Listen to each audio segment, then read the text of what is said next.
Hey guys, welcome to Feature Creatures DTF Drinks, Tangents, and Flicks.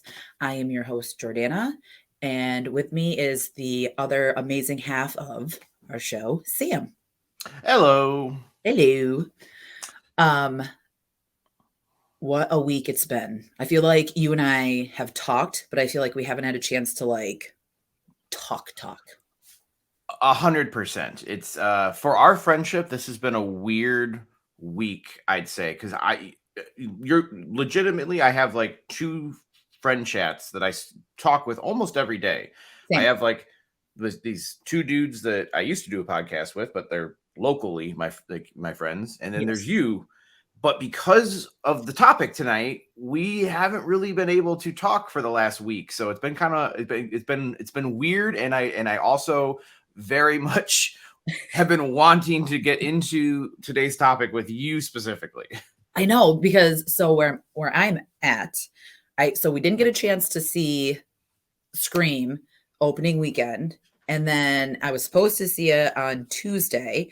And of course, a motherfucking snowstorm just like comes rolling in. And I'm like, Greg's like, well, I'm not dying to go see Scream. And I'm like, "Mm, yes, fair." So we had to wait. And it was just like, it was the most horrible thing because wanting to talk to you, trying to avoid spoilers on social media is it can't happen. I'm shocked that I did not know what the hell was going on. Yeah, it's pretty impressive that you did. I'll be honest, I didn't run into any spoilers. I also was successful. I've still never seen the trailer for this movie, which is Yes. my own thing, Yep. which I try not to see trailers for movies I know I want to see. Yep. I didn't. I heard people be like, "Oh, there's assholes online that are spoiling." They like people were like, "I already, who saw the early screenings." I never ran into any of that. I, there was like Nick that hops on like our chats. I think we've had conversations with him quite a few times, but he said that someone that's mutual of us like flat out posted who the killer was. And I was like, man, like I didn't. But again, like when I saw things, like even like when I would scroll and I would see anything remotely Scream, I was like, Yeah, oh, and I did do that as well. I was like, I don't want to, but I also had the fortune. I had the fortune. I was fortunate enough that I was off on the day it came out on Friday, and I wow. went to the very first screening. I wanted to go to the 10 a.m. screening, but they Yeah. don't have a fucking 10 a.m. screening, as I found out. So I had to go to the 1 p.m. screening, which was the first one at our theater, and I was the first person, literally the first person in the theater. That's awesome. And Was it packed? Did you have a full house? for a 1 p.m. on a Friday, it wasn't packed, but I mean, I didn't expect it to be Yeah. because it's 1 p.m. on a Friday. Right. It was probably about a third capacity, I'd say, like probably about 25, 30 people were in there, which I was kind of surprised by even for that, to be honest. Yeah, totally. But I think that with movies like this, it's hard to say if I would prefer it or not because I think like the atmosphere of Scream would be fun to have like a bunch of people. Just as long as they're not like the assholes that are talking and Oh, you know, doing all that shit. We had someone smoke weed right next to us. oh, really? Or like hit their pen or whatever, and it was a couple and they were talking. And we always try to get like in the far back to the left. And of course, like I had a seat, I spaced it, and this couple walks in and they're like, "Boo, boo, boo, boo." They started talking during the previews, and I was just like, I'm gonna let this slide. And then the movie started, and they kept talking, and then I smelled it, and the guy got up and walked away or went down to probably get snacks or whatever. And Greg's like, "Do you smell weed?" I'm like, yes, totally do. That's insanely rude. Like, just fucking. I have no problem with you getting high and going to the movies. Just Yeah. do it in the parking lot, or Please, like, like, I like just it's so annoying, and I just think it's so, like I mean, I guess maybe it's not such a big deal nowadays, but it's just the point, like, fucking it's smoke outside. it's a big deal. I mean, I get beyond furious when people are disruptive in a movie theater. Like, I mean, I Yeah. feel it in my chest. Like, I like that type of rage. I feel like when people are disruptive. I got lucky though. I mean, I had a super awesome crowd. I think, well, I mean, I think if you came at the very first showing on opening day, you're probably a pretty big Scream fan, or at least a horror fan. So they were all into it.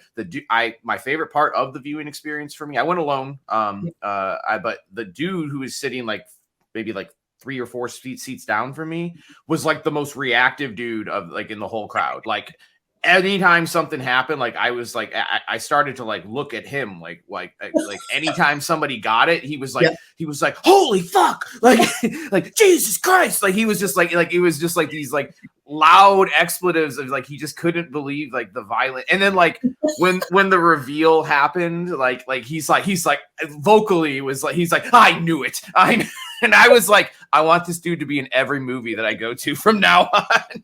Like lean over and be like, excuse me, can we just be friends so we can go to these movies together? We can sit separate, but as long as you go. Yeah, it was.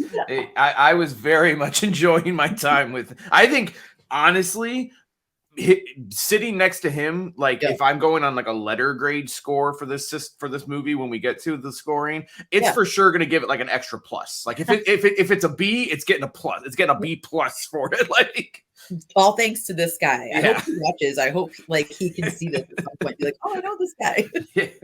I feel like I was the same way just because. So Greg and I went for date night, and they had this beer called Focal Banger, and it's from Vermont, and it's really hard to find. It's like Heady Topper and Focal Banger. So we went to this one place to eat, and we were like, hope, because we saw people posting that they got the beer, and we're like, do you have Heady Topper? She's like, yeah. So she comes back, she's like, oh, and I read the menu, I saw Focal Banger, and I wanted to change it. She's like, I got some really bad news. And we're like, what? She's like, we don't have Heady Topper, but we have Focal Banger. I'm like, yes. So she brings it, and we drink our one, and I looked at Greg, I'm like, I'm drunk. And the girl comes back, and she's like, do you guys want another? And before I can say anything, he's like, yes. I'm like, oh, great. So we get to like the movie, and I have another beer. So during the movie, I felt like I was just like loud telling him about the little pieces and like the things match up. And then the reveal, I was like, and I was like audibly reactive as well, but I think it was just due to the alcohol. It's like I'm just picturing like you thinking you're whispering, and you're like, I could just imagine you like all the little Easter eggs and being like you whispering like, that's Billy. That's in regards to still. Yeah. That's Jason Takes Manhattan. I did see this. I totally did. I was so excited. I'm like, that's my favorite one. And Greg's like, I know. I wasn't obnoxious. I wasn't like super bad because that's horrible. But I was happy I was enjoying what I was seeing. Yeah, I had a good time. By the way, speaking of just theater experiences, did you get yourself one of these bad boys? Didn't. I think the guy thought I was a total creep because I was sitting there with my beer, and Greg went to the bathroom, and I'm like, hey. And he turns around, and he's like, yes. I'm like, do you have the scream cups? And he's like, no. And he was just so monotone, and I'm like, okay. And then he turns back around, he's like, well, we had like the posters, but they were like the small posters. He's like, we had those in the beginning, but that's all that we got for this one. And I just sat there, I'm like, oh. And then it was just awkward again, and then he walked away. I'm like, okay. I wanted to ask if he had a poster laying around. Yeah, I mean, I think that would have been the next logical thing to happen in that conversation. No, but he cut that shit right off. He was like, I'm not talking anymore. But I love that cup. It is amazing. Really cool. It's really cool, and I love Ghostface on top, and I love just like I think Ghostface is one of my favorite masks. I think so. It's so simple, and I guess there was like 3 of these toppers. It just depended which one you got. Yeah. He's like in different poses. That's what I've been told. Nice. I asked because only reason I got it because everybody was buying them like a week beforehand. You know, like I saw like, and I was like, oh, and I was like, I'm the first fucking one here because I'm a nerd. And I saw the thing, and I was like, do you have any of those? And he's like, yeah, man. And he got it for me, and then I wanted the popcorn bucket too. That's what I wanted. And I was like, hey, I'm like, do you have both? Mm-hmm. And then he looked at me like I was a moron, and he's like, there's only one cup, sir. And I was like, all right, I'm not going to follow this up with, I'm trying to get a fucking popcorn bucket like I feel like a child who's being scorned. But, like, I think So I it's took my toy, my little toy figure, and I went in the theater. I think it's reasonable to ask for the popcorn bucket. And Yeah. also too, like, fuck you, because obviously Scream is an adult movie. So they made these toys for us. Hello. Well, Yeah. I feel like it was like a huge thing. Like everyone was ordering the popcorn buckets and the cups, and there were some that were reselling them for like hundreds of dollars, which I think is complete bullshit. I get It's it. ridiculous. I understand, but like 200 and something, like maybe $10 more, but don't be a dick. Like let people have something. Yeah, it's ridiculous. I Mm. mean, I saw like going for like $150, and I'm like, it's for something that, I mean, honestly, I didn't even pay for this. Like, I had a gift card. Like, Oh, I was gonna say, did you steal that? yeah, I was like, fuck your popcorn, and I grabbed it and I ran. Uh, but like, yeah, no, it's just insane to be upcharging like that. I think it's ridiculous. I understand. I get collectibles. I understand that, but for a franchise that is loved by so many people, I think it's completely a dick move. Also, being a fan to pull some shit like that. That's just me. I'm sorry if anyone listening did it, but I do think that was a dick move. Yeah, it is definitely a dick move. It's just fucking it's predatory behavior is all it is. Yes. Yeah. So like I guess we can just say tonight this is like mine and Sam's therapy session and our discussion of Scream. So this is what it's going to be about tonight. Scream 6. What are you doing, Ripley? Ripley's getting closer and closer to like trying to be on camera every time we record. Yeah, he's like up in my shit. What are you doing? Anyway. Yes, this is the Scream episode. So if you haven't figured it out, we're gonna be talking Scream 6. So Yeah. please, if you haven't seen it, or if you are really, or if you care about Scream and spoilers, we're going to be talking the whole plot from beginning to end. Yes. And we also very much intend to probably jump through the previous 5 in some form or another. So spoiler alert for those movies too, I guess. Yeah. If you haven't seen Scream and you don't want to hear anything that has to do with it, don't watch this episode. If you haven't seen 6, don't watch it. And if you haven't, and then you go see it, come back and watch it and tell us what you think. Yeah, tell us how wrong we are. You know, I it's weird because I waited for so long. I feel, and I by so long I mean like 5 days. Yeah, really, but it felt like forever. And it's still it's funny because it's so divided. Again, it's like either people absolutely loved it or people fucking hated it, and it's just so weird. See, I will say from what I'm seeing mostly love. Yeah. I've seen like 1 or 2 accounts that I follow, and they're not right or wrong. It's just it seems like if you didn't like this movie, you really didn't like it. But I'd say it seems maybe like an 80-20 split. I think most people were either like, it's pretty good, or really fucking loved it. It seemed like. Yeah, and I'm like seeing people's rankings and seeing how high it is. So it'll be fun because we really haven't like asked each other if we really enjoyed it, like our take on it. So I'm happy to like discuss it and then give our 2 cents about it. Well, I guess you just want to jump right in at the very top of the movie. Yeah, let's do it. So, what do you think about every great Scream movie starts with a great opening kill, and this is a very unique one. I actually really like the kill. It's unique, and also too, I think it's crazy how people called her to be the opening kill, because everyone was like, when she got casted, it was like, oh my God, so excited. And then people were like, if she's the opening kill, and it's like, well, there you go. It only made sense for her to be. It's Samara Weaving is the opening kill, and to me, that's kind of isn't that the trope of these movies? They cast a bigger actress or bigger, usually an actress, but bigger actress than is really required for the part. You know, it started with Drew Barrymore as Casey, my favorite kill in the whole franchise. Yes. And then what I think Jada Pinkett Smith. Will Smith's wife, Jaden Smith. Yep. And then Cotton was 3, Mhm. which is the only one that really doesn't follow that trope. Yep. And then True Blood chick, Anna Paquin, Yes. in 4. Yes. And Kristen Bell and like all like the different like the stab movies and stuff, which I thought was kind of like, because that was like a different opening too. Yeah, so this like totally made sense to me. I liked the way that it all played out.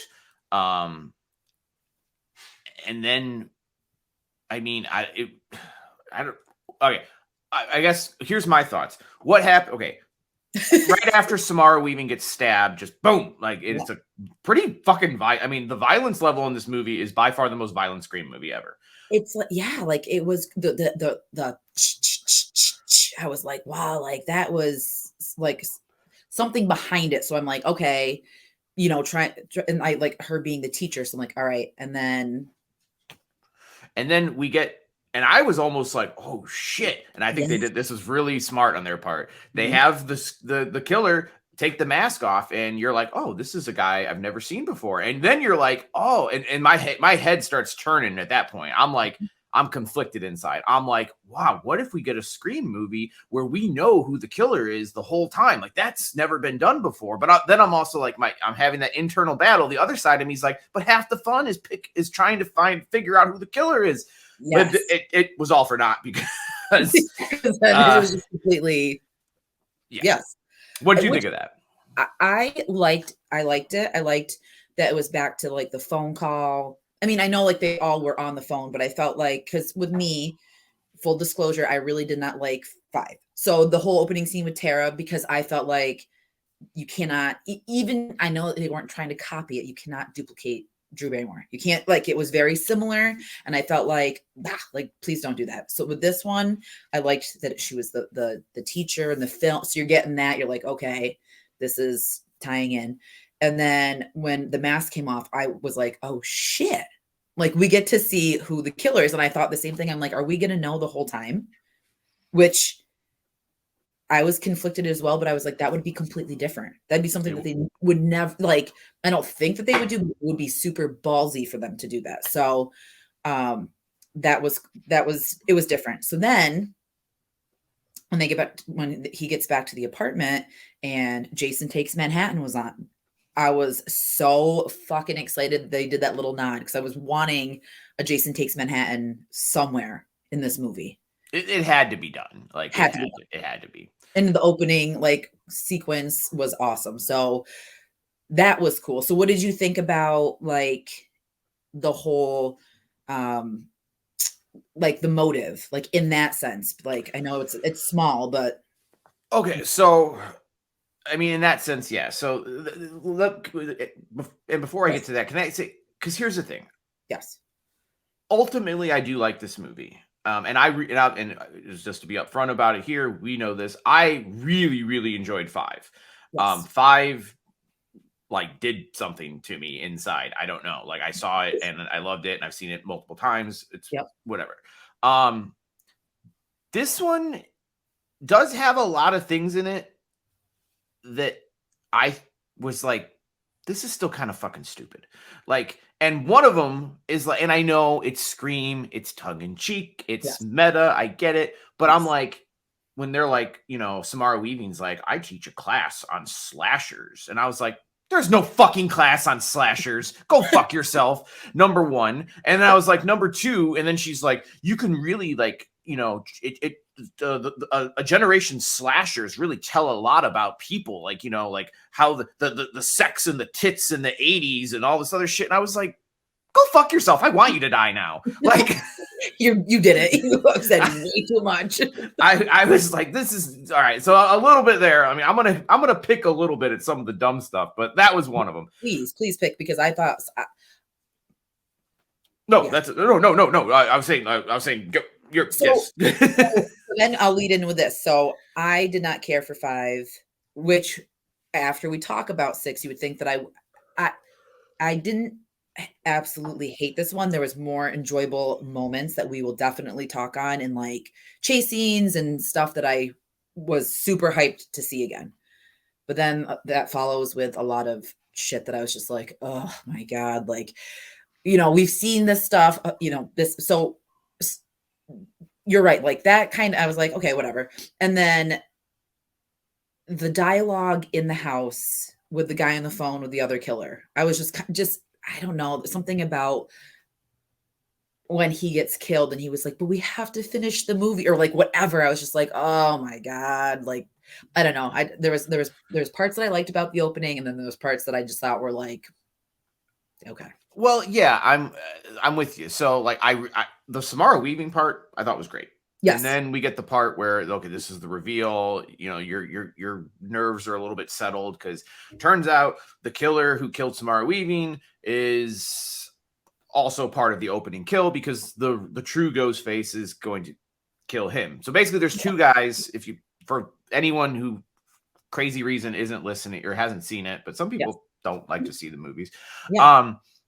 There's two college kids who are basically just like every other killer in the fucking franchise. After one is basically a stab freak, a stab fanatic, and they're planning on starting a killing spree, and then killing, and ultimately killing, I believe, Sam, Tara, Gail, basically repeating the plot of 5.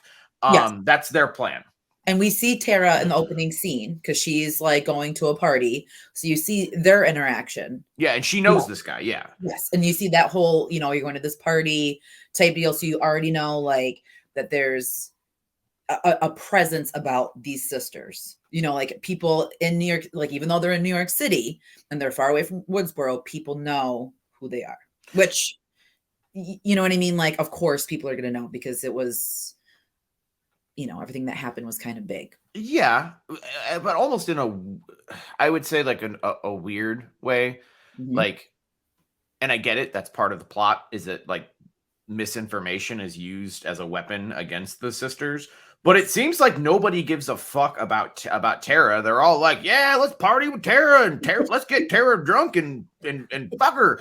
And then everybody, when it comes to Sam, they're all like throwing shit at her. like the devil's spawn. Oh, wait, real quick. I wanted to, so I the only reason I'm oohing because I thought of this was I wanted to ask you, who did you have someone in mind? Like, did you have a theory of who the killer was going in? Yeah, because I know that you didn't see the trailer. You didn't really know like who characters were. Did you have any sort of like theories with the cast? Yeah. I guess a little bit. I went in thinking that one of the killer, or one of the killers, or whatever, I kind of went in thinking that it was going to be an already established character. Yes. I thought it might, like, honestly, for the first like 30 minutes of the movie, I was like, I wonder if it's Tara. I was like, because like they're showing Sam being all fucked up and whatnot, and obviously, she would be the easy one to be like, well, she is already mentally unstable, like, bit. But I was like, I don't know, maybe it's Tara, maybe it's a legacy character, like everybody's favorite Stu. I know, and like that, because I don't know if I was like reaching, but throughout the movie I was like, like thinking how he could be back in, because we did get Kirby. And they planted the seed. It could happen it's still not out of the realm of possibility. I don't really know how logically you could write it that it would actually make fucking sense. Oh, I have thought about this, and when we get to the end, I have theories, and I think that if they wanted to do this Stu thing, they could totally do it in 7, and it might, I don't know, because I don't want to jump all over the place, but I feel like this is mirroring the first trilogy. It definitely is mirroring the first trilogy. The only thing I would say is, if it is Stu, would Stu want to hurt Sam? let's be real about it. Stu was in love with Billy. True. Would he want to hurt Sam? You know, that's my only no, that's not my only problem. We have to bring him back from the fucking dead. That's first off. But Right. secondly is I'm like, I just, I guess you, again, mentally unstable, so you could fucking write it however you want. But I'm thinking that it's going to be one of them because I thought it was Sam. I totally took. I was thinking that this is going to be like they're blatantly throwing this in our face that it's going to be one of them, and I thought that a lot of people would think Tara, but I thought it was going to be Sam because I was thinking she'll snap, and because she already saw Billy, she already saw her dad in the first one and had, those hallucinations. Got the killer instinct. Yes, and so I was like, it's totally going to be Sam. Or both of them like that. Because I honestly, a lot of people like maybe were thinking Kirby because she was coming back. People were like, well, if she comes back and they kill her, that would be bullshit. Or maybe she's the killer. But I was so set in my ways that it was Sam. But anyway, I just wanted to ask if you had any. Well, that's a great question. Going into it, because what led me to that when we're talking about partying? Oh, partying with Tara. And then, like the first scene after the opening kill was her with her therapist. Yeah. We are skipping over one thing real quick. Which I think in all technicality is the most violent kill in Scream history. Yes. They kill fucking the guy, whatever. Yes. I don't know his name. The opening guy. We'll just call him that. I don't know. Jason. Okay. Yes. He's on the phone playing hide and seek with fucking he thinks is his friend or the other killer, a proposed killer. Yes. You're right. The guy's way too dumb on the phone. Like he should have figured out that's not his friend. It's very obvious. But he opens the fridge and he finds his friend, which I mean, again, I've only seen it once in theaters, but in my mind, I think he was fucking hacked to pieces. Like totally, because the head was over here. Yeah. Like the limbs, like some of his limbs were here and his other limbs were there. And because not like from terror, but like I'm like into the gore. So I was like, fuck yes, like this is gonna be. I hope that there's more, because I felt like in the last couple, it was just like, other than 4, because I know there was like the bedroom scene with her guts hanging out. But in 5, I didn't feel like we had a lot of like over the top gore or different types of killings other than. Agreed. You know what I mean? A stabby stab. But even I personally, well, first of all, it's by far, like, I mean, granted, you only see it and you don't see it actually the act happen, but yeah, this is the first time Ghostface, to my knowledge, has ever like, mutilated a person to the point that they are in pieces. Yes. Scream is, in my honest opinion, I never really have thought of it's not really a gore movie for a franchise for me. It usually is just like a stabby stab movie, like a stalker movie. But the violence in this movie and in the meta, which it's Scream, we got to have a big meta explanation from some character. Yes. Mindy is always in this series. Explains that, and it is, that this is now a franchise, which I guess we're skipping ahead there, but yes, I know you're getting at. Yes, the gore is absolutely amped up. This is by far the most violent of them, and I would also argue, without going too far ahead, what did you think about the way Ghostface was portrayed here? And what I mean by this is, this Ghostface is the first one that I'm like, this feels different.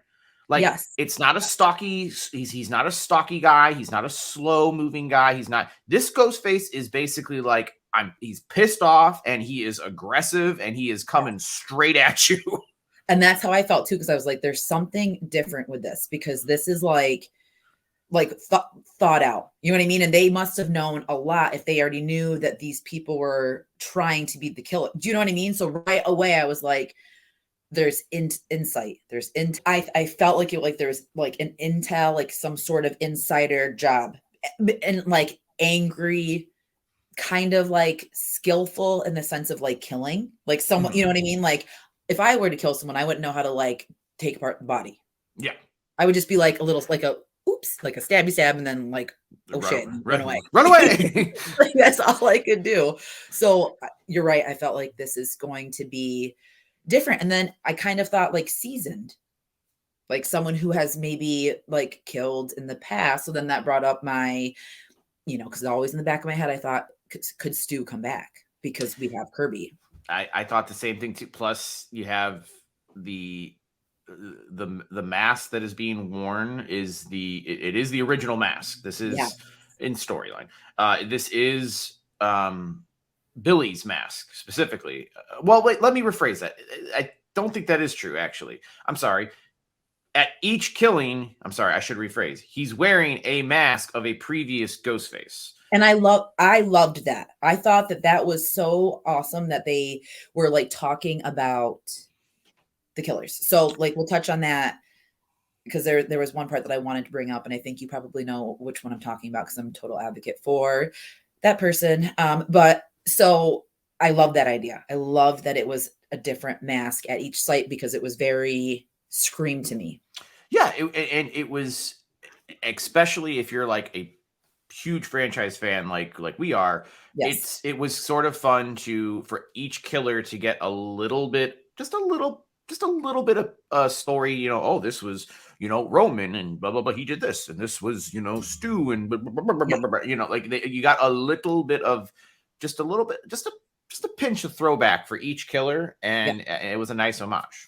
I think it was nice too because, like I was telling you earlier, my mom, she just watched the franchise because my mom hates scary movies, but she just watched the Scream franchise in 2 days, and she watched the Halloween franchise in 2 days. So the whole Halloween franchise, minus the Rob Zombie ones and minus Season of the Witch, because I told her, I said, you don't really need that one. Like I told her what I enjoyed about it, and she's like, okay, I'll skip it. But she watched every single one. Oh, and she didn't watch Resurrection because I told her about it. I mean, but she loved H2O. Does she need to see Resurrection? I know. I was like, Mom, there's Busta Rhymes. She's like, I already got LL Cool J and H2O. She's like, I don't know if I need Busta. I think she's fine. Yeah, and then she loved Paul Rudd and The Curse. Like, so it was fun, but meaning that, like you said, it's fun for us who know the franchise to get those Easter eggs and to get that like acknowledgement of previous characters that we could love or like we know as a part of it. But it's nice for people who don't know, too much about it, because when she goes to see it, she'll be like, oh, it's familiar. So I like how they did that. Yeah, they did it well enough that I think realistically, like, not that I think many people are watching this without seeing at least some of the other ones, but you realistically could watch this movie and never seen 1 through 5, and you would understand what was going on. I mean, you might be like, at the end of the movie, you might be like, why is this bitch seeing people? But like other than that, you'd probably be fine. Exactly. And I also liked it too, because I liked the way they did it instead of the in your face, like I'm trying to think of some like a good example, because I never have like a really good example to like to say what I'm trying to say, but I don't know. I just felt like there was a lot of stuff that happened in 5 that was just kind of like not like super forceful, but I felt like this was like small and easy, and it wasn't like overkill. It'll come to you. But yeah. I get what you're saying. Which I think is a positive and a detriment to this movie, in my opinion. So I think 5, I'm granted, I look at this as a trilogy. They I think after the success of the first one, they pretty much planned this to be a trilogy, and who the fuck knows, you may get more. You and I talked previously that we kind of see Scream as a franchise we see it as trilogy 1 and trilogy 2, and then the redheaded stepchild is 4, which just kind of it doesn't really fit anywhere. It's just there. And it's so funny that you say that, because we get something so big as Kirby. You know what I mean? Like, and I will, full disclosure, because I know that we can speak freely with one another, and it's never like like dissing each other, but I didn't see the big deal about Kirby. I still don't see the big deal about Kirby. I felt like it was trying to like replace Randy. And for anyone that's listening, Randy is super important character to me. And I wish that instead of trying to do a filler of Randy, they would have just kept him alive to keep him in the fucking franchise. That's just me. So I'm with you. You know that. I think that first, I don't know if Randy should have lived all the way to 6. I don't know about No, that, no, but I think he should have gotten it eventually. But we are definitely in agreement that 2 was way too early to take him out. I think even the writer of 2 said that he didn't know they were writing it as if we're only getting 2, so like that's why he right. did it. He's like, if I known we were going to keep going, like I would have kept him Never told you. alive. Yeah. Yeah. But you're right. I am actually with you. I know Kirby has a lot of fans. But to me, Kirby is just like you said, it's girl Randy. Yes. And I think it's a pretty girl too, and that probably helps fans to be like, meh. But Yes. realistically, didn't really do that for me. And then honestly, now you have Mindy, which at least Mindy is related to Randy. Yes. And Mindy is better at this than like playing the horror nerd. I buy Mindy. I don't really buy Kirby. Yes, me too, because I felt like Kirby was so forced. Like that one scene that everyone loves when she's like naming off all the remakes, and she was saying it and people were like, well, I'm just like, it felt super forced. I didn't feel like I don't know. I wasn't into it. And it leads me into like the casting of 4, Emma Roberts. Everyone thinks that Jill's one of the best Ghostface. And for me, I feel like I saw this like sibling related to Sydney type deal in 3, and I loved Roman, and I don't really. I get it. It was like a twist at the end, but I didn't like Jill. So Jill's my second least favorite. Only who number 1, I guess the last of the last. I think 11 now. Yeah. Yeah. If I'm doing my math right. Yes. But whatever. It would be Roman is my least favorite just because I don't like Scream 3. But Jill is right there, one spot above him. But I don't like Jill either. I don't really particularly like 4. It doesn't fit anywhere. Like I'm like it just I don't know. It just 4 feels like it has no place in my opinion. Like 1 through 3 is a complete story, and I think 5 through 7 are going to be a complete story, and then 4 just throw that one out of the box set. Like I don't know. The only positive thing I will say about 4 is that it introduced a new generation of Scream fans, and I'm an advocate for if these movies are still going and we have Ghostface on the screen, and there's potential to have the longevity of these franchises and like horror movies in general being in mainstream, I'm happy. And like people who enjoyed it, I'm super happy for you because I know how I feel about the first 3. They mean a lot to me. The characters, all that stuff means so much to me. So I'm happy that people have that. But like you said, after we watched it, I watched it in theaters with like my best friend who I saw Scream 2 with in theaters. You know what I mean? Like we have this connection. When I saw it at the end, we were like, what the fuck was that? Like it didn't feel like this movie to me. I'm 100% with you. Even and like I know Wes, it's his last movie he made before he passed. And here's the thing, I don't hate 4. It's my second to least favorite, I'll tell you that much. But it's I can watch it and enjoy it, but I do not get the same joy that I get out of watching the others. Even though I dislike Scream 3 because of Roman, because it's that full, at least the first 3 feel like a complete story. There's parts of it I still get enjoyment out of, even though I don't like the movie as a whole. Like, does that make sense? It totally does. And you know what's funny? Because I rewatched 3 the night before, or maybe like or whatever, but before going, because like I skipped 4 when I went and saw 5, and I skipped 4 and 5 to go see that just because I know what it is. Yeah. But when I watched 3, I felt like we got the most emotion, and I think I've talked to you about this before, and I've said it recently, the most emotion from Sydney. Like in 1, you see her like combative, she's tough, and you know that like she's battling her demons with Billy and everything that's happening, right? Then you see her in 2, still not going to break, but she's still like, the walls are super high. Yeah. In 3, you see her crumble.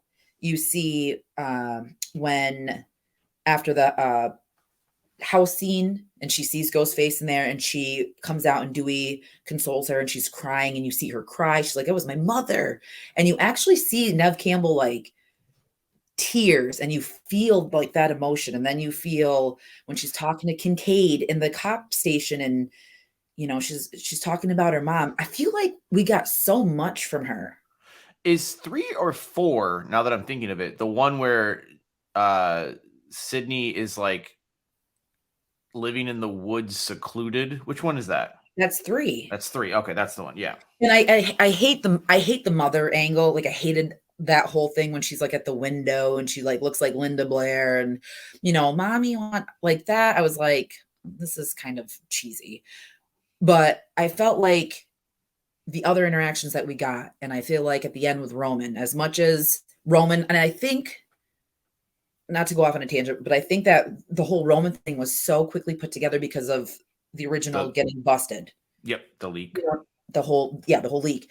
But I when he's dying and she's holding his hand, I just feel like, and when she's yelling at him, like when she's like, God damn it, this is, grow the fuck up, or whatever she's screaming to him. I feel like I love Nev as Sydney in that one the most. Like I love her in 1 and 2 and 3, but I feel like she just gave so much in 3. And that's what I remember her as. I get that for sure. I mean, like I said, I don't like Roman. I think it feels very soap opera-y to me. Like there's the brother you didn't know you had, whatever. Yeah. And then also like there's just some super cheesy moment. Like I remember like even being, I don't know how old I was when it came out, but I remember seeing it, and like when Roman, like Roman, Ghostface, whatever you want to do, like Ninja Star throws the fucking knife, but like he has the I don't know, ninja skills that he learned so he knocked him out because he hits him with the backside of the knife because he didn't want to kill him. I'm like, what the fuck is, like, he's not a fucking super agent. What are we doing here? And also that part, he's a dork. All in all, he's a fucking movie dork. When they're in the house, and it's so funny because it's like, it makes me laugh, and I know it's not supposed to, but I fucking die, is when they're in the house, and what's his name? Oh my God, the one that plays, I can't think of his name right now, but he's like, oh shit, and like he's punching, like Roman's punching Dewey, and then he says, oh shit, and he punches him, and you have like Parker Posey. I'm like, this is like it feels like a scary movie. I was gonna say, yeah, it gives off like Three Stooges vibes. You just like I remember 2 and 3 when Cotton got hit in the beginning, you heard like the boom noise. I was like, what the fuck is this? Like, this is so cheesy, but I think it's so cheesy that I love it. But anyway, I know like we went off on that tangent, but that's in the name. I felt like I missed Sid in this one. Like, I knew she wasn't, I had a feeling that she wasn't going to make like any real cameos or appearances, but I think I really missed it in this one. I did. So I was firmly believing that they were sort of intentionally causing drama so that they could swerve us, and that she popped up or did some sort of cameo. I thought I was in that camp. I went in thinking like, no, there's no fucking way Sydney's not in this movie. Yeah. That being said, and I love Sid, and I'm all for it. I'm actually kind of glad. I think in the end, I'm glad she wasn't in the movie. My biggest issue with this movie are the legacy characters. And I can't believe I'm saying that, but I'm like, I call it like Star Wars syndrome. Like, I think I am not the biggest Star Wars fan. I love the original 3, and I've watched most of the other ones. At a certain point, I think that like the Star Wars franchise, and I think they're finally starting to learn this, because all of their successes, like their biggest successes now, are not attached to Luke and Leia and Han. Like you eventually have to say goodbye to that and tell new stories within the same universe. And like Mandalorian and all that's doing that, and getting rave reviews and doing big numbers. I am sort of kind of thinking, I think that that's what needs to happen here. I mean, here's the deal. Do I really, in my head, do I want to see in 20 more years, do I want to see Sydney in some sort of shitty Jamie Lee Curtis situation like she was in with fucking Halloween? Like, do I want that? No, but I kind of like these new teenager characters. So let's stick with them for a little while. And maybe when they get too old, there's always more bodies to, There's always more family tree lines. There's always some connection to something. And I agree, because this one, I liked the newer characters more in this one. And I felt like, I mean, I didn't really care too much about Kirby, and like, we'll divulge. Yes. I really enjoyed them this time, but they felt more like they liked each other this time and connected, and you didn't have like all these other like side characters, mingled into the mix, because it's like, well, who we getting? But for me, Gale felt out of place. 100%. Totally out of place. Kirby, 100%. Kirby, I don't get it. I mean, Kirby's irrelevant in this movie.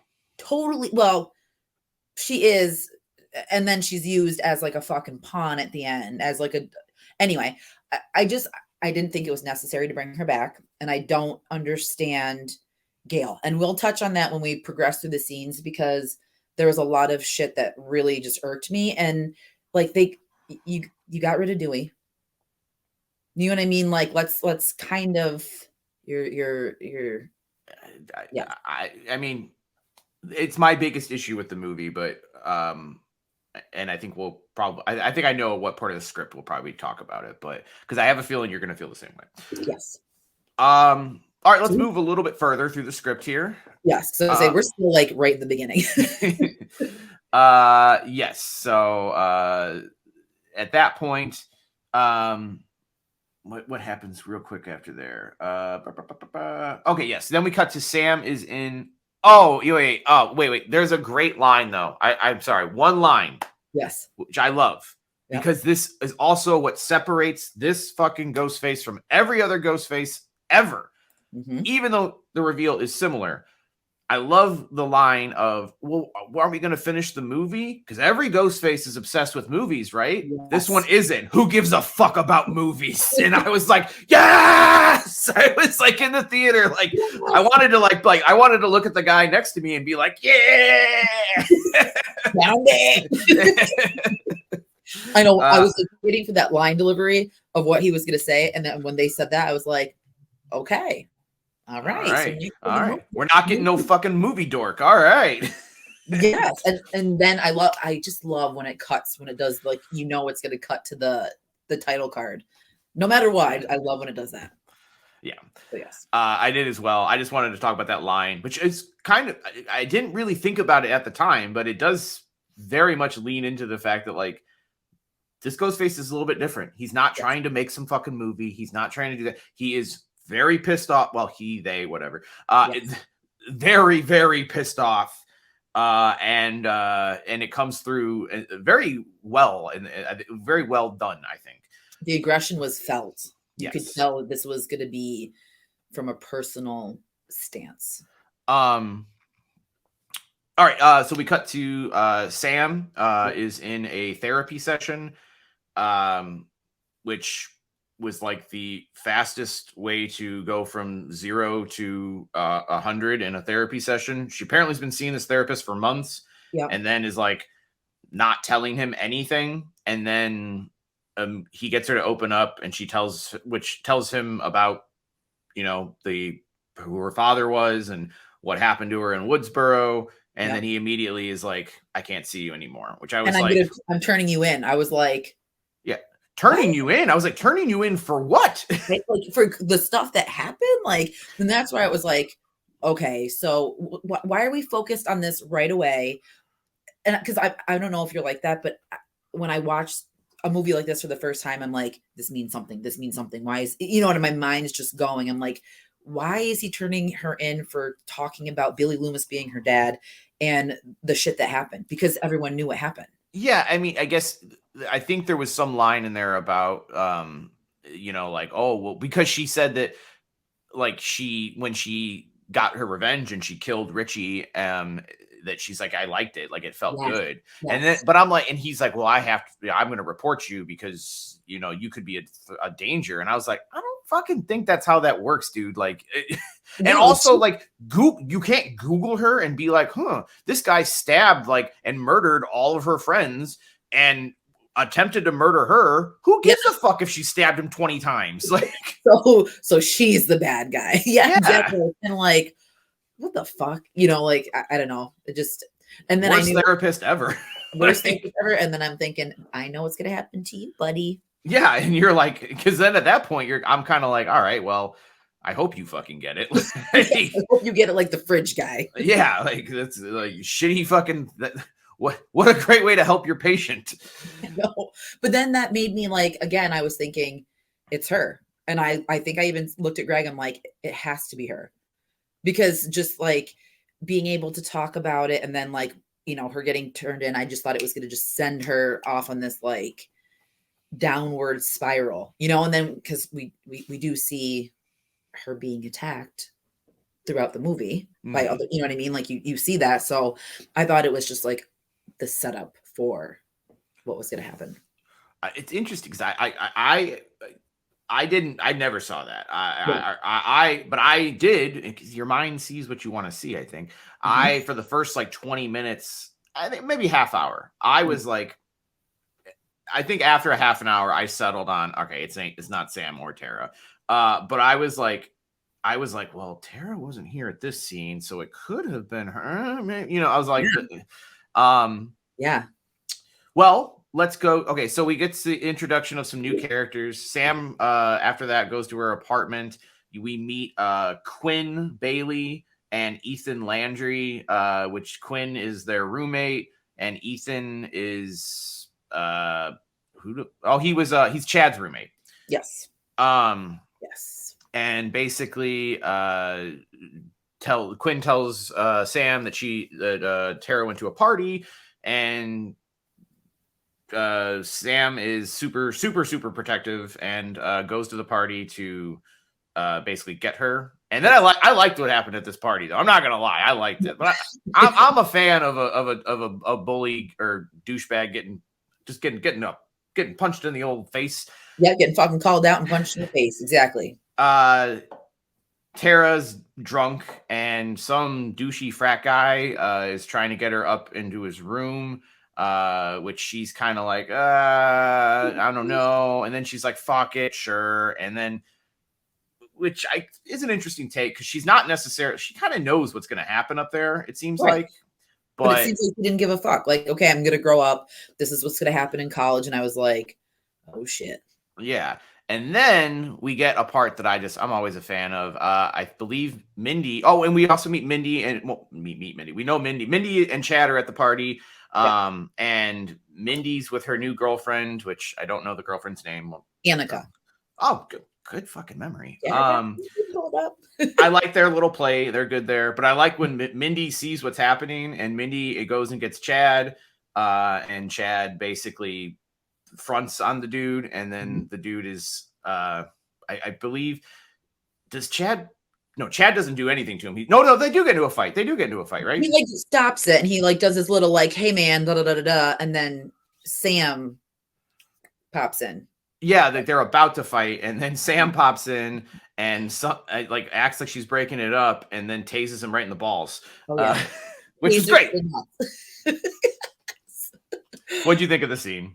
I thought it was awesome. I thought that, I mean, afterwards though, like, okay, so the scene was awesome, but I was just like, how are we going to follow Tara? Which again made me think, okay, is she going down that dark path? Like, how is her character development going to be in this one? You know what I mean? Because when they were walking back, she was like, why do you always have to, you know? And I was like, this could be interesting. See, and that's where this is where my Tara theory was I was like, okay, wait, she's getting pissed off because she's not in control of her own life. And she, you know, this thing that happened to her, whether she wants it to or not, sort of defines her entire life. Like, I was like, that could push somebody to snap. Yes. And that's because I thought the same thing. I was more Sam than I was Tara, but I even think I said before, it could be both of them. Yeah. It could just, absolutely, like a tag team, you know. And also too, and forgive me, because like I said, I had some drinks, but we still don't know who the mom is. I mean, we hear in this one, but like, who is she? I don't. But you know what I mean? Like, I feel like we know the dad, but like, when are There, we getting that introduction? I mean, it had to be somebody from the first movie, right? Or so, in that time period when he was 18. I mean, And I know that's not. I mean, it is relevant to what I'm saying, but I want to know because we know the background of the dad. here's the Like, reality. It should be super easy to find out because Scream 1 is an incredibly white movie. And yes, I mean, I'm just joking. It was a joke, but like, obviously, the mother has to be Hispanic. So, yeah. like, I'm like, Scream 1 is like one of the whitest movies of the 90s. So, like, you know, Who is it? But you know what? They had a theory on TikTok of when, oh my god, was it Chris? Hey, Chrissy, when Billy and Sid are having their interaction after he went to jail, mhm. and she was walking away, and like Sid and Billy were like talking. Someone said, because wasn't it said in here, it was Christina Carpenter, Chrissy Carpenter? Didn't they like drop the name somewhere in the movie? In this one, like who the mom was? Because Dale's like, think that does sound correct. I believe. I mean, we've only seen the movie once now, so it's hard to know. But I think that sounds correct. and then they said, because you know, when he was like, I was in jail, remember? And he looked at Sid, but then he like looked away. So people are thinking like that could have been who he was canoodling with to have Sam. So, I mean, but just, I was just trying to think of like the family dynamic and element in how this was going to play out, because I'm like, all right, Tara's going to be the wild child that's going to like rebel at all costs because she was the little protected sister, you know? Mhm. So I was like thinking we're going to get an introduction of who the mom is. And it's just going to add to like the dynamic of the family. Because I mean, you're already shit out of luck with Billy Loomis. I think they gotta write it in. Now that I think about it, you never see Tara's parents either, do you? That's what I'm No. saying. You No. never see Tara's. I mean, in Sam's clearly estranged from her entire family minus Tara. So yeah, you don't even see the parents outside of Quinn's dad are pretty much non-involved in the first in this trilogy. There's no parents whatsoever. And I thought like obviously That's not true because the your boy from that band you like Dylan was wet, or Judy Hicks. Judy's. Yeah. So, Yes. all right, never mind. I retract my statement. And then, but that's another, I told you before with 5, I thought that Judy had something to do with it, because in 4, the one thing I do remember from 4 is when Sid and her had the interaction in the hall, and she's like, you never said hi to me in high school, and had that weird, like, Sid wasn't nice. And then like the whole Billy thing. And I was like, I wonder if like Judy and Billy hooked up.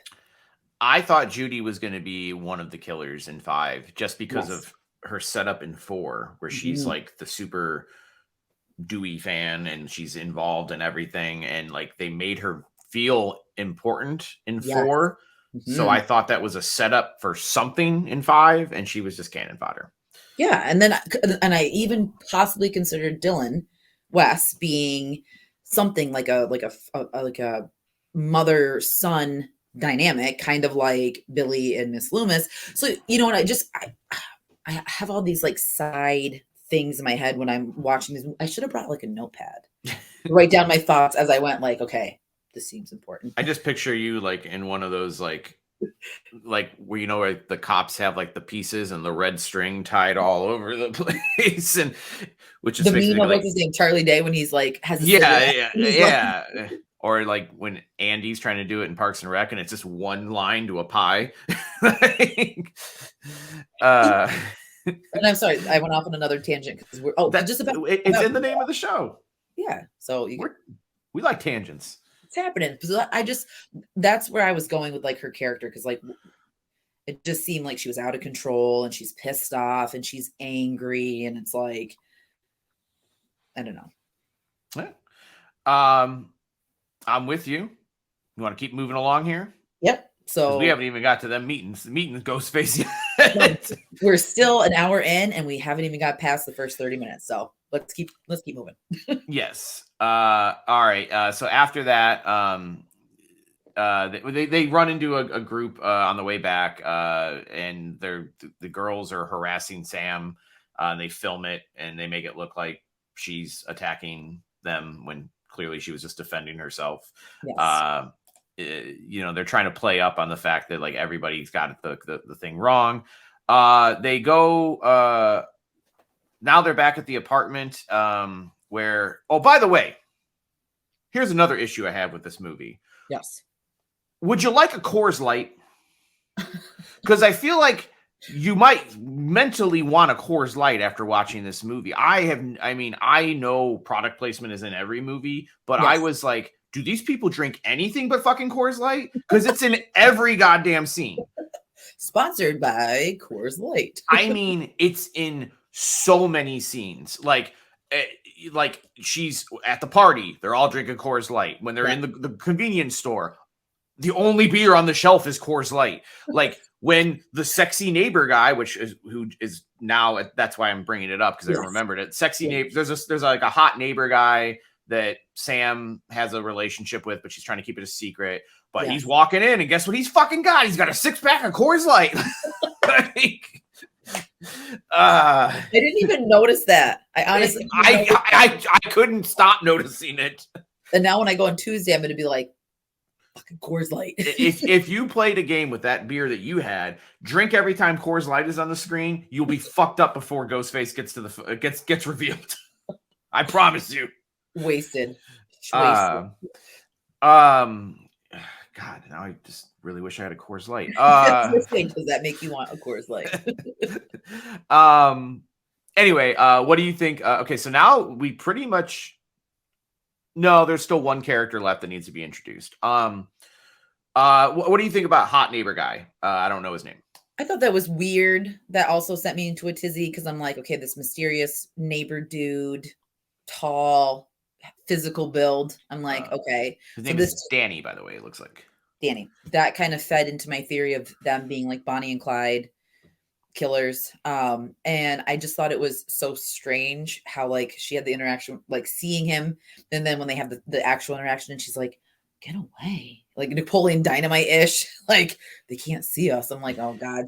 So then I felt like it was suspicious, and it's always the boyfriend. So exactly. So I'm like, I'm watching this motherfucker. But then I started thinking it can't be this obvious, but like rewind back to how obvious killers were in the past. So I think so while his character is largely irrelevant and doesn't do anything, you need red herrings like that in a movie like this. Like he's a very big red herring where you're like, it's so obvious because it's always the boyfriend, right? But like you said, you're like, sometimes they go straight down the middle and sometimes they throw curveballs. You gotta be, it keeps you on your toes. And you can't gauge it because either it's a nobody or it's a huge part. Yes, there's no in between. Yeah, so I'm like, my sights were set on him. I'm like, okay, this fits the general profile of someone that we should either be watching or is going to die. For as little as he really does in the movie, I will say I did like the play that they have, like like once she finally like basically almost as soon as the shit goes down, she's like, by the way, I'm hooking up with the guy across this the hall, and they're all like, I fucking knew it. like no killing them. And I like the, again, I felt more camaraderie in this movie. Yes. I mean, with the with the core four, they named them. Core four. But when it was in 5, it just felt, and I know, like you said, Core four. Put it up. By the way, if you haven't seen it, we're not stupid. That is what they call themselves in the movie, so it is now canon. Yes. So like we did not coin that phrase. Yeah. But when I watched 5, I felt like so disconnected because, and this is just me, and I know I'm being like, it might come across as being stubborn or like whatever, but when we watched Scream, it felt like you genuinely felt like they were friends. You were connected to the characters.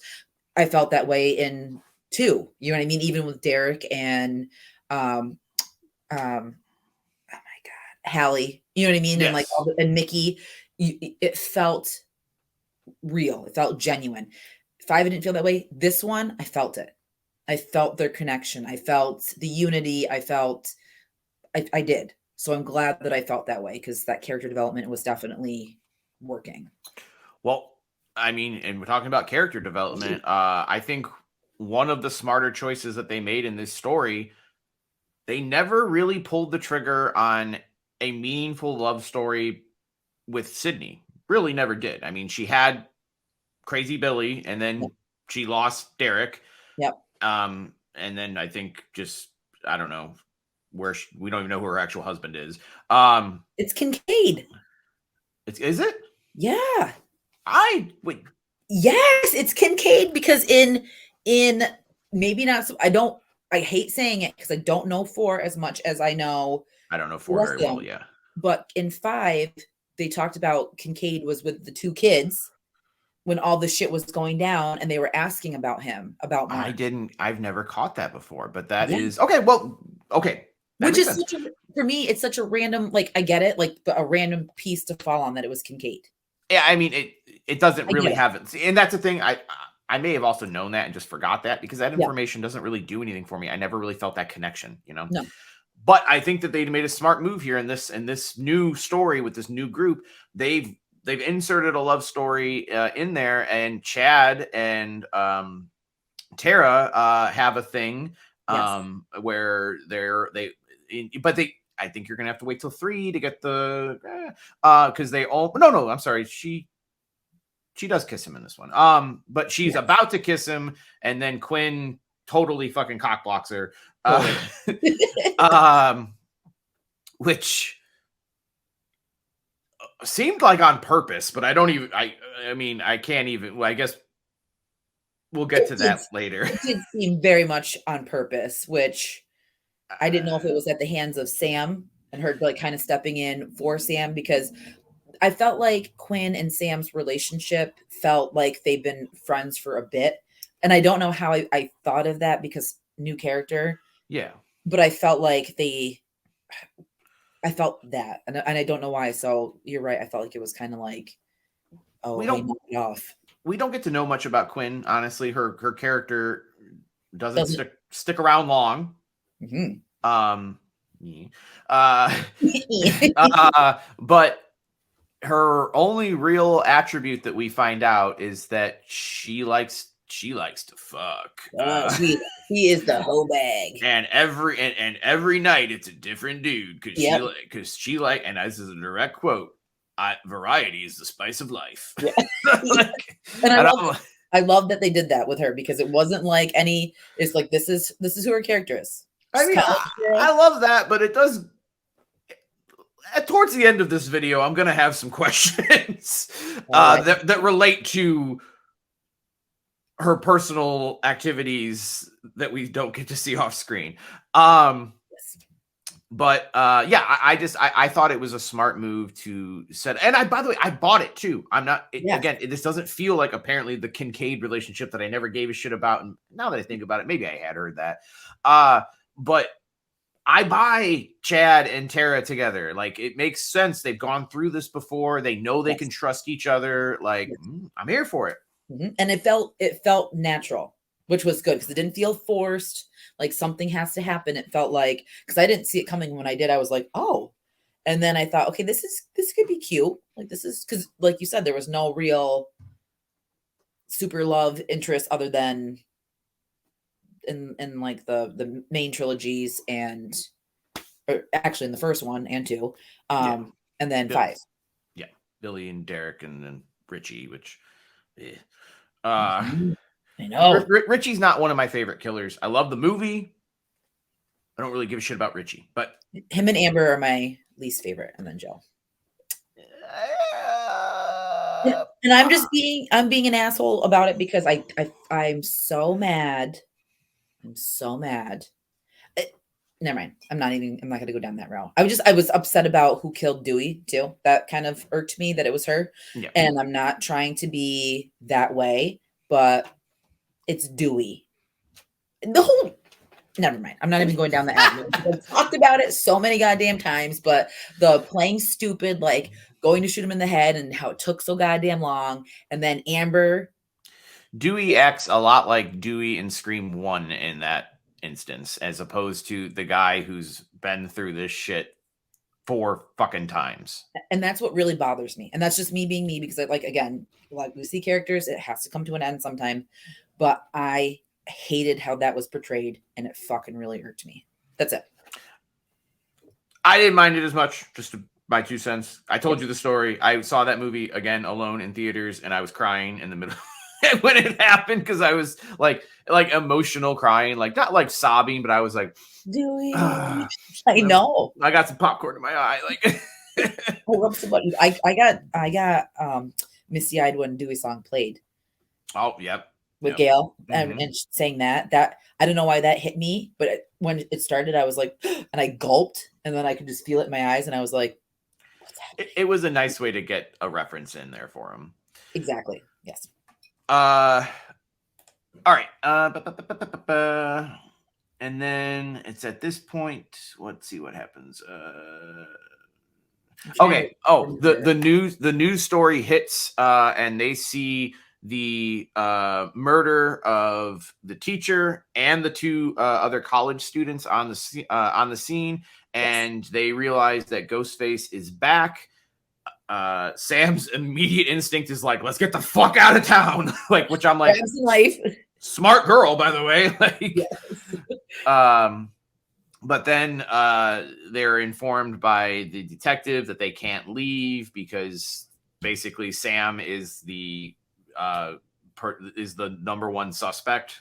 Yes. So it's a way to keep them in the city, which, by the way, let's talk about that in general. We haven't talked about it. First Scream movie outside of Woodsboro. What'd you think? I liked the New York City setting.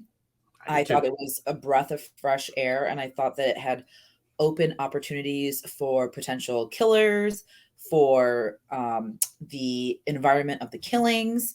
I was excited for it, and I am here for it, because I mean, they did leave Woodsboro a couple times. You know, they left it in 2 and they left it in 3. But like, I'm sorry, yes, yeah, not the first one outside of Woodsboro, but the first one in a drastically different setting. Yes, and you felt like in 3, it felt like Woodsboro because it's a movie about Woodsboro. So you're on the set of Woodsboro. Yeah, so it didn't feel like it was completely gone, but this one did, and I loved it. And I did like how they went to New York City, and a bigger known city, and had that. So I did enjoy that. I did as well. I think it played, because when it was first announced, everyone was like, Jason Takes Manhattan, it's going to be fucking stupid. It's going to be Ghostface standing in Times Square, like, or like, he's going to be playing with like a drum on a fucking bucket or something, like me, I'm here for it because it's my favorite Friday the 13th. So I'm like, oh, yes, any crossover with Ghostface in New York City in the Jason element, I would have been fucking here for it. But they treated it like super serious and like kind of understated. Like, you're just like, yeah, we're in fucking New York. Who cares? Yeah. And I liked it. But like you said, it gave a lot of opportunity to do things that in the other ones, like you said, again, Woodsboro or Woodsboro-esque in LA sets. Yeah. Settings where I think it lent itself to this more aggressive Ghostface. Like, now he can basically just be out in the open. He doesn't really have to fucking worry about hiding because it's there's hysteria going around. Everybody's wearing shit. It's Halloween time. Yes. Like, he can basically just be out in the open and do whatever the fuck he wants. And it's kind of like New York, where that stereotype of like, well, you're closer to that area, but I know like the stereotype on screen that is often presented is like New Yorkers don't give a shit. They just, if someone's getting stabbed over here, it's not your business. Keep fucking going. Like, and that's why with the opening scene, the vagueness of it, because like he killed her and then he literally switched his clothes and then walked out in the street. Yep. No, and I was like, okay, so brazen. Yeah. So I was like, okay, the realistic aspect of that, like you said, shit like that happens all the time in big cities and people just keep fucking trucking. So I was like, I like that, because if you would have put that in a different setting, it would have been unbelievable. You'd have been no, a small town, like, you can't believe something like that. But like a big city, like, I think the scene that exemplifies it the most, I feel like, is the train scene. Yes. The subway scene, because I'm like, I buy that 100%. That could easily happen. Like, it couldn't have happened. And obviously there's no subway in little small towns. So it's not going to, that would have been weird if they were on a subway in the first movie. But I think that the setting offered them a lot of different, just, it was a breath of fresh air to keep things mixed up. Now my question is, like, where do they go from here? Is the third one going to be in New York, or is this going to be like a trope? Are we going to end up like fucking the knockoff one? Are we going to end up on a Bahama vacation? Like, what are we doing here? Like, there's so many ideas going through my head, and then I know at the end we're going to talk about like what our predictions are, and I have a couple, and it took me a little bit to think about it because I've been thinking about this movie. You know what I mean? And I'm thinking, like, where could this go? And I have some ideas, so, which might sound crazy, but it's fucking Scream, and you never know what's gonna happen. Base. I saw that and I was like, dude, if Ghostface, and did you see the astronaut with the ghost face? Yes. It would kill the franchise forever. Yes. But here's my thing. Let's get a trilogy of good of at least real ones, maybe, or Yes. whether you not think they're good or not, but real ones. If we were gonna do an 8, just like 4 is kind of its own thing, send that fucker to space. Let's see what happens. Or do like the I Still Know What You Did and send them on a tropical vacation on an island. I'm down with that. Fucking, I don't know, Ghostface in like some sort of like subterranean underwater, like deep blue sea kind of thing. I take that. Or like Ghostface in London. That could be pretty cool because you could do like a Jack the Ripper thing too. That'd be kind of. I actually wouldn't.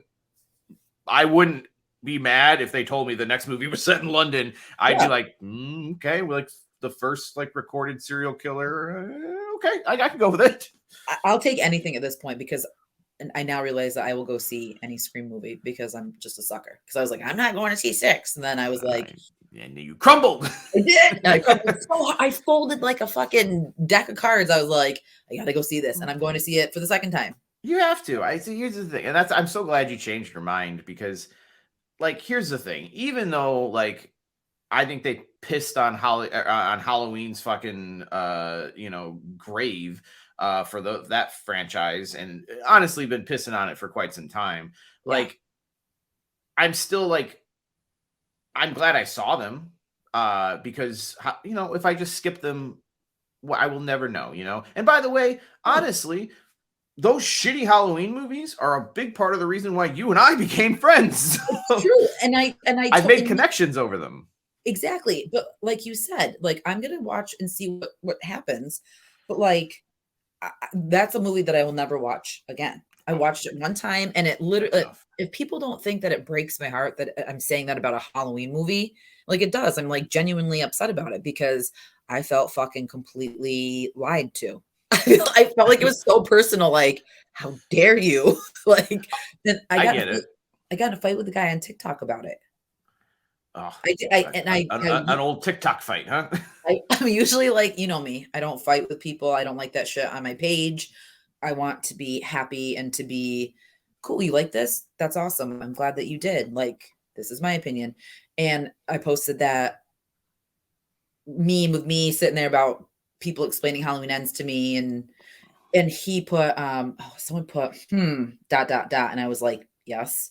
And it was to the effect of oh my God, what was it? It was like, I'm saying things that weren't truthful. I'm like, they literally said it was the oh my God, why am I drawing a blank? Like the ending of Laurie and Michael, like the 40-year fight.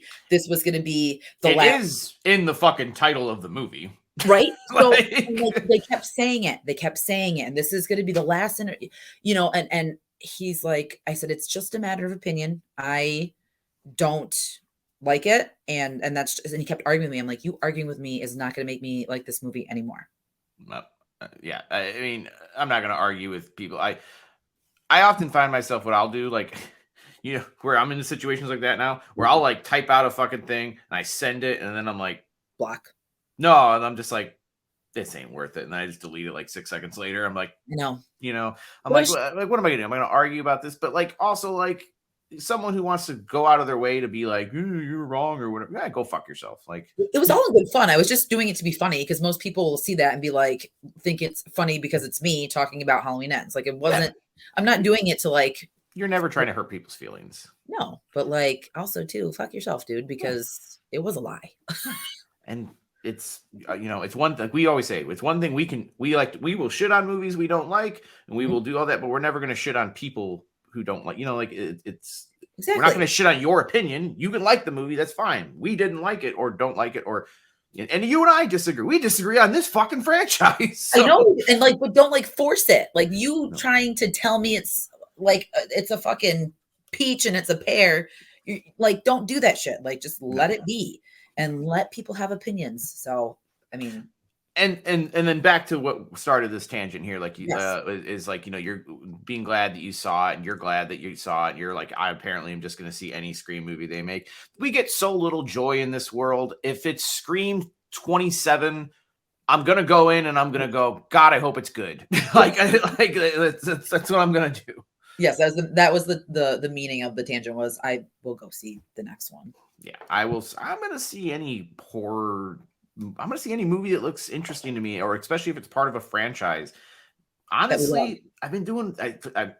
I've been enjoying all the franchises, continuations, and reboots, and all the stuff. A lot of them coming out lately. We both like the Texas Chainsaw Massacre. Yes. I really liked the new. Actually, let me rephrase that. I don't really like the original Hellraiser. I thought the new one was pretty good. It was different. It was a different take on it. Yes, I totally, and I'm here for it. Like, if you're gonna do it either differently or do it justice, cool. Like, I'm again, I'm here for any sort of horror that could be mainstream, that could be like, just to see it being active and flourishing. I'm happy. So. And to also touch on that, I believe this is on track to be the most successful Scream ever. So if that tells you anything, we probably are getting more of these movies. We're definitely getting one more. Oh, yes. My assumption is we're going to probably be getting a lot more of these. Absolutely. And they're making these fast. I mean, they're making one of these. I mean, they come out, boom, every year. Like we just got, because we got Scream last year. Mm-hmm. We got this. So they'll probably, because I think it was already greenlit. So I think they'll probably already go into like production. I'm sure people already had the ideas of what's going on and everything kind of like outlined. So I'm sure we'll get it soon. The reality of it, I don't think it's like, and I don't want to like, I'm not saying like, oh, it's not hard to make a Scream movie. I mean, as far as like logistically and like how to shoot it, it's pretty cheap. Yep. In the grand scheme of things, yep. They know that they're going to get a certain subsect of people are just inherently going to want to see it. Yep. And it's honestly, like, I want that. I mean, I don't want certain franchises to ever go away. Like, again, I can't fucking believe that we don't have a Freddy franchise going right now. I can't believe that it's taken this goddamn long to get Jason back on track. Like, these are cheap movies that make money. I cannot believe we didn't get a sequel to the remake. They could have, honestly, I mean, maybe it didn't do that well back then, because I feel like before I didn't even look at numbers. I feel like I still don't really look at numbers, but like, I'm curious. I thought that was like mildly successful. So how that hasn't spawned another take is crazy, because look at how many Texas Chainsaws we got after the remake. Let me see something here real quick. I am curious how much A Nightmare on Elm Street, the remake, made. It made a shit ton of money. It was a $35 million budget, and it made $117 million. I mean, honestly, and it has like a 0% on Rotten Tomatoes, so they might have just been like, well, fuck it. Like, but imagine like feeling that way though. I honestly, and I'm really not trying to poke fun, but imagine being on that production team or like the director, or any sort of like hand in that movie, and to have it be received that way. I would have been like a turtle in my shell. I would have fucking retracted right back, been like, that never happened. I mean, and I think that's what happened, except I know because I follow him on Twitter, the actor Kyle Gallner, who was like the cop in Smile just recently. And he was also in Scream 2022. He was the first guy to get it, the first man to get it. Yep. He tweets about it every couple months. He tweets about his involvement with it, because he's like I can't escape it. He's like, so just periodically, like, someone will message me like, you fucking ruined the franchise. Like, and he's like, yep, I'm sorry. Like I did. I'm sorry. I don't think like it's completely his fault, because I don't really. I know what you're saying, but like, I don't even like remember. I remember the mom from American Horror Story was in it, the redhead. I don't even. I've seen it one time. Yeah. The only character I do remember in it is, and I think, I'm sorry, I know Kyle Gallner is in it because he's kind of gone on to be a little bit of a Scream king himself. Yeah. And the girl from Arrow, because I liked Arrow a lot, was in it, and she was the main character, I believe, who was also in your movie, the remake of Black Christmas. Yes. Oh my God, the blonde girl, what was her name? Katie Cassidy. Yes. And I liked her in it's not that I feel like the plot, but the fact that we had a CGI Freddy. And it wasn't fun. No. Or scary. It wasn't either one. It was like this like drawn out drama with no scary moments, no like hardcore references to Freddy, a completely different Freddy. And I just, because I mean, Freddy's not huge for me, like franchise wise. Like Friday the 13th, Scream. I'm with you on that. I enjoy Freddy, but I'm more on the other side of those other ones. Exactly. So when I got this, I was just like, wow. And then like, I don't think I ever rewatched it, and I have no desire to. But like, so again, back to what you were saying about franchises, I'm shocked that we haven't got it, but I'm praying Mike Flanagan. He keeps talking about it, and I pray they give it to him, because I feel like he could do the creepy element, but also add to like the punch of. I think it's coming. It's got to come. But studios are seeing the success of like all these, like, not even just Scream, Smile, fucking Terrifier, even on the independent side. Like horror movies are right now doing really fucking well. Even Skinamarink. Yeah. As much as to me, like whatevs, but that is such a wildly like huge success, and that's cool because again, I will take a loss to gain. Absolutely. The horror community. I'm stoked. I think Freddy's going to be coming real soon. Like you said, I think Flanagan's talked about reviving it. I've seen Blumhouse. Jason Blum has talked about reviving it. Yep. With Jason, I think he wants to get Robert Englund back for one more time, which I'd be okay with as well. But I think I would be kind of shocked if you don't start seeing some older franchises and remakes getting dusted off over the next couple of years. Yes. I think that's coming, and you know what? And I think you nailed it on our last live. Let's go Burning. We need another Burning. Like we need those. Even Chopping Mall. Like give us a Chopping Mall and give it like an actual, like someone build a fucking robot, and let's do like a modern take on Chopping Mall. I know if we're doing Chopping Mall though. Yes. I still want 40-year-olds playing 18-year-olds. Yes. That's what I want. You have to. All right, let's get back to Scream. That was a fun tangent.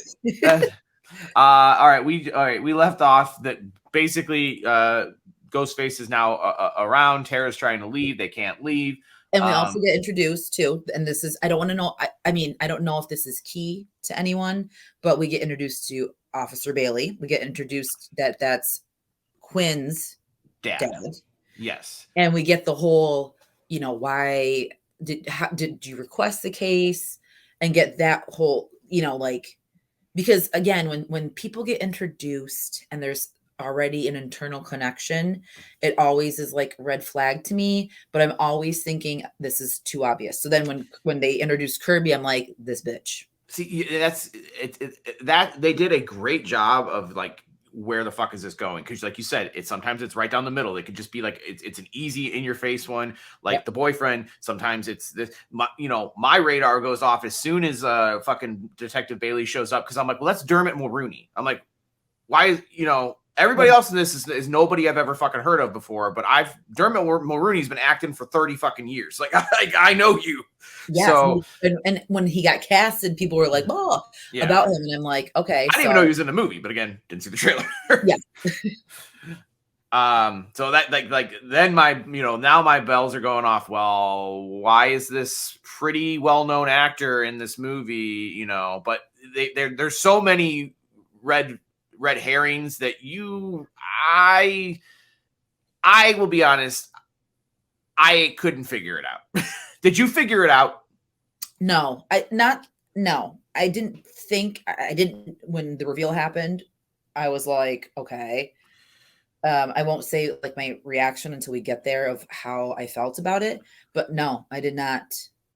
I I didn't. only called one part, and I had only one part. I did not get the other two.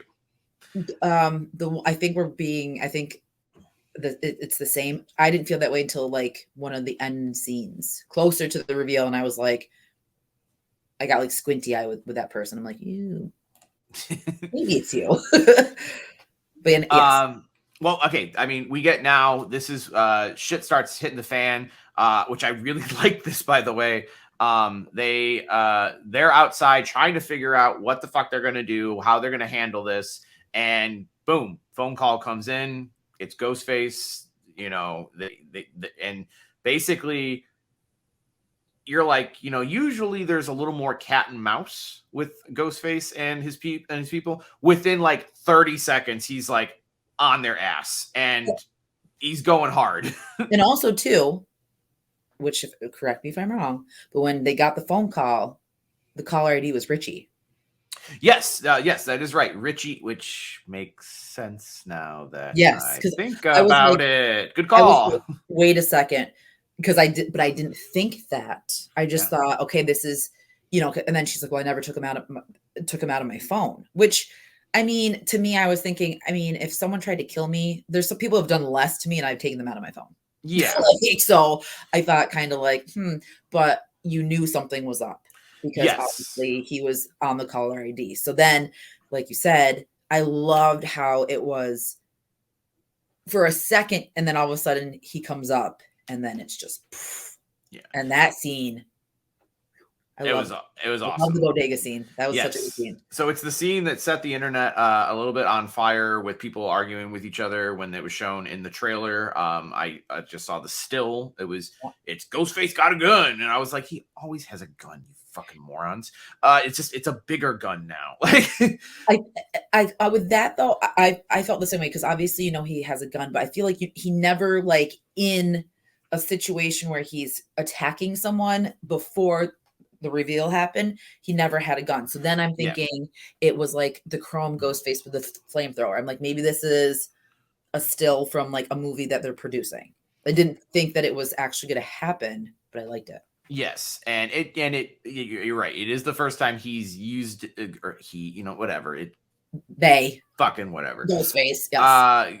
Ghostface, I'm whatever. Whenever Ghostface has used the gun before, it's usually after the reveal of who it is, and it's used more for like a I don't know, a hostage situation. Like, I'm gonna hold you there and tell you my whole fucking story.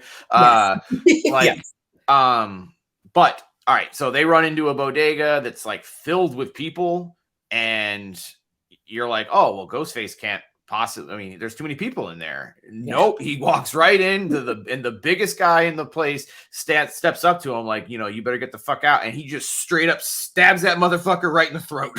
Yeah. I was like, holy shit! Like the action, because that's what I wanted. That's what I lacked in the last one was a chase scene or an intense moment where you got something where you're like, oh fuck, and we got that with the bodega scene. Yeah, and then where the gun comes from is the bodega owner tells Sam and Tara to get out through the back, but the back's locked. Shitty fucking owner. Doesn't have a fire exit. He grabs a shotgun and is trying to shoot Ghostface, but Ghostface gets the drop on him, gets the gun, blows his fucking head off. I know. I believe he shoots a few other people, if I'm correct.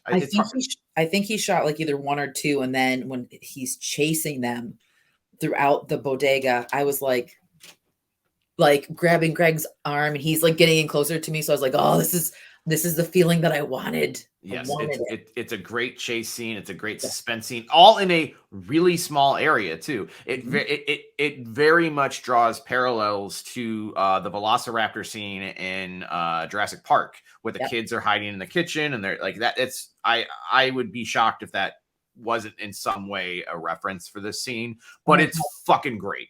Yes, because she throws the can too. Yep, it's very similar. I mean, what are you gonna do? You're in a bodega, but yeah, I enjoy it. Plus, it's also like, in my opinion, the best scene in Jurassic Park. So if you're gonna steal it from the best. It's great. You feel like just now you're like, okay, you get how much aggression is coming out on from this Ghostface. I mean, he's fucking got a shotgun and he's blowing holes in the fucking store. And he doesn't care if anyone fucking sees him. No, he doesn't care. He doesn't care how many bottles of Coors Light he's got to break before he gets to the Coors Light.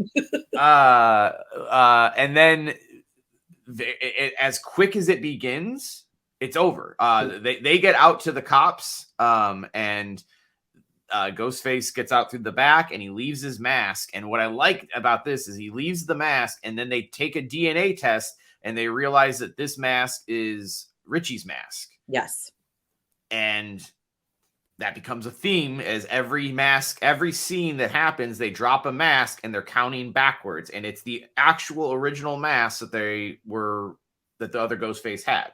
Yes, then they drop Amber's, and then they drop Jill's, and whoever the fuck Macaulay Culkin's brother was. I forgot. I totally forgot that he was part of it. Because he's the most forgettable Ghostface in history. I mean, like, he's not in my worst, but like literally the most forgettable. He's the Freddy Krueger of Ghostface, if you will. Yes. I really liked the bodega scene. I thought it was really fucking fun.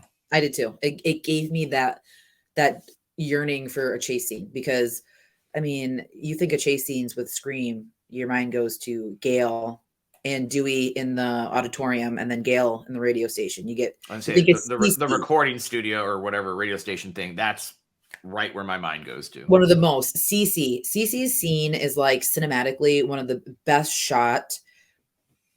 Drawn out for, to me, it was like a longer one, but you were engaged the whole fucking time, from the phone call in the beginning to them sneaking in, talking to the sister, to the on the phone. Just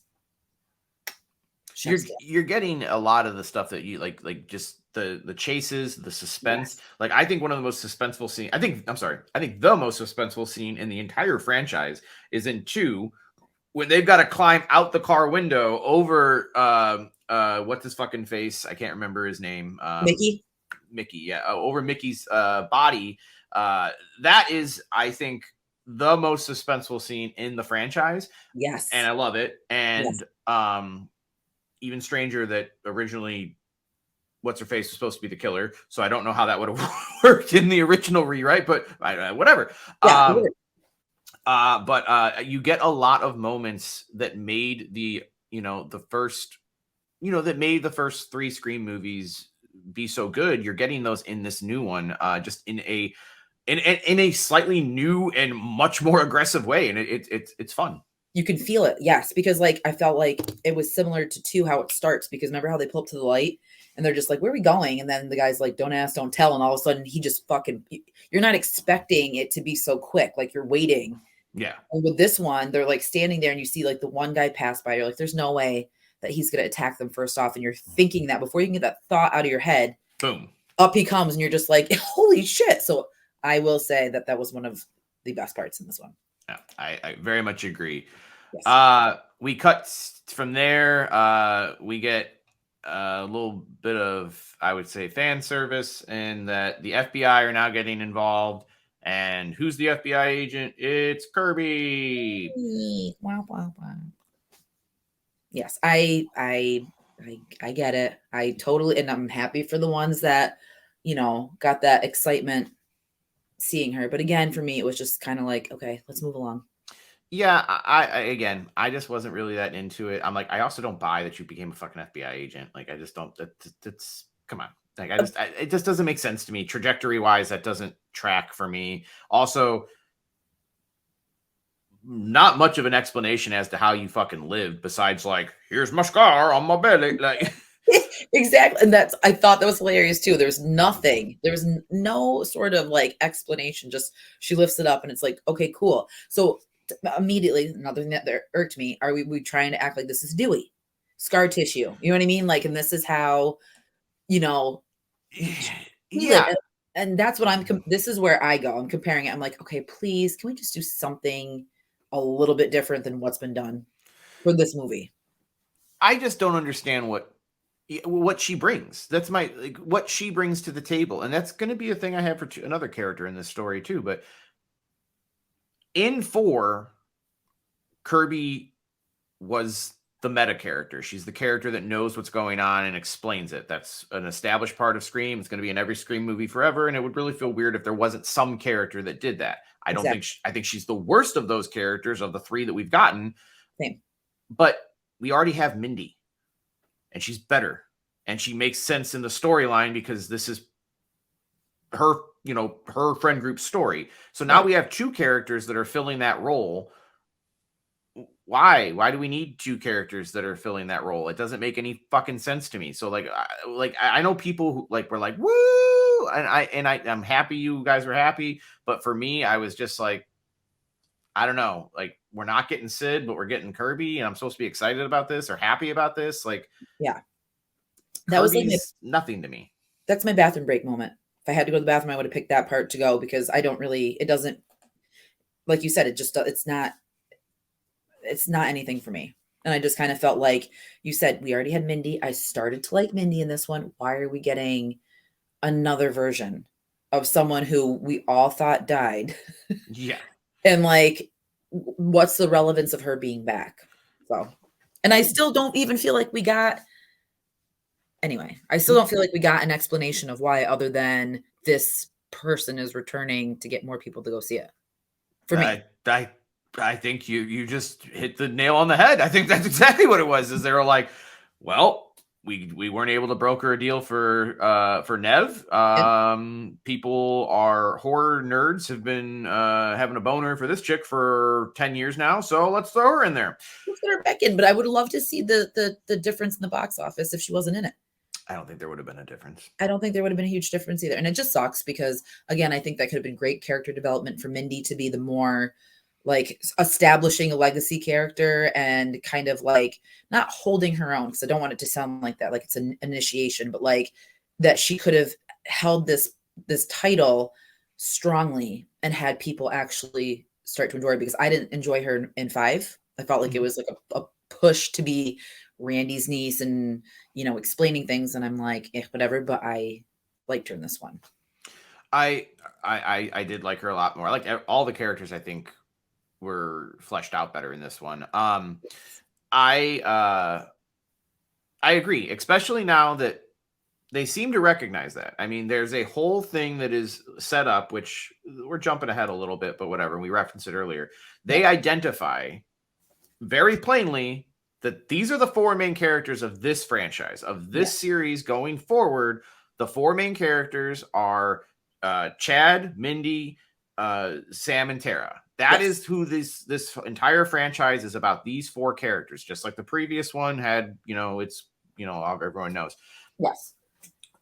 The inclusion of Kirby in this muddies that for me, because I'm like, well, again, if Mindy's whole thing is she's the meta character, why the fuck do I need this one? Like, it just doesn't make sense to me.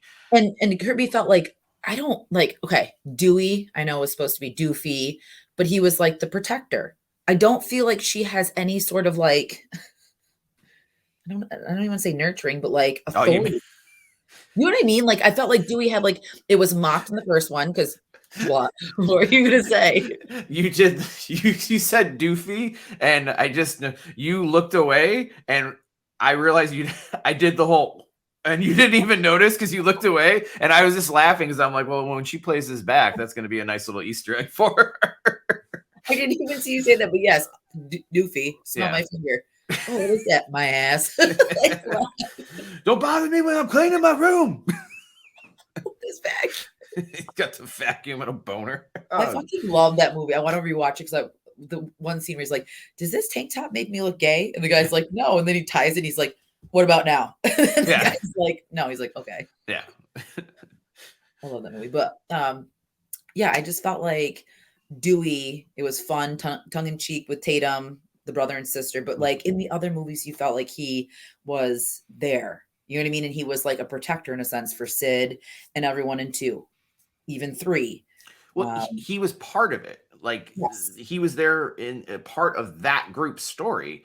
And Kirby in this situation feels like an outsider. Yeah, because she really nothing to do directly with it other than being like the YouTube clip in 5 saying that Kirby lived. Okay, cool, but like again, what difference did that make in 5? And I just again, it's forced. I don't really care about her character in this movie. Kirby has no connection outside of being one of the teenagers who got stabbed in 4. Mhm. It's not like she was one of Nev's friends or she was she wasn't Nev's niece. Like Yep. she's just victim number 6, like it's just like Yes. she has no connection to these other characters. So including her just feels like you said, it just feels like forcing a character in that they're like, well, we think the fans will like that if she's in here. And some Yep. fans, that's enough. But obviously for you and me, we're like, I don't need you. And Mhm. honestly, whatever they paid you, they probably could have used in the budget in other ways to make the rest of the movie better and maybe fucking got Nev back, but whatever. And that's the other, yes, that's the thing that in the back of my mind is okay. So you probably paid a decent amount for her to come play Kirby.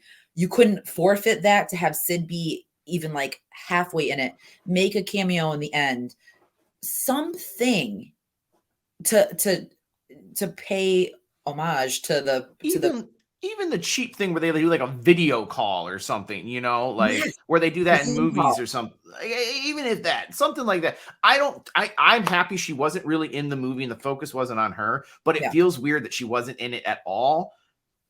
I think like again, like some stupid iPhone call or something where she's on screen for 2 minutes would have been fine. Because people would have been like, oh, and like Yeah, it's talked about it. her. Like I did that with Randy in 3. And I know a lot of people hate that part, but when he came on, I was like, yes. And then, you see Sid kind of get emotional when he's talking at the end, delivering like his speech. I love that, but I don't know. You know what else? I'm gonna just say this because I don't know the exact verbiage, and I don't want to jump ahead. But just speaking of Sid, I hated how they talked about her in the movie. I hated how they even. To me, it was so unnecessary. And I think Gail was like, "Oh, her and Mark or Sam." A direct quote. They're gonna sit this one out. Yes, whatever was said, and then Sam said something else. I'm like, you know what? It's really not even fucking necessary. And to me, it felt like such a slap in the face to Nev for them to like write her in the script to be mentioned like for 2 seconds. Don't even, I would have been like, don't, Will Smith, keep my name out of your fucking mouth. Like I didn't like it. I think I get that. I think they had to address it in some way.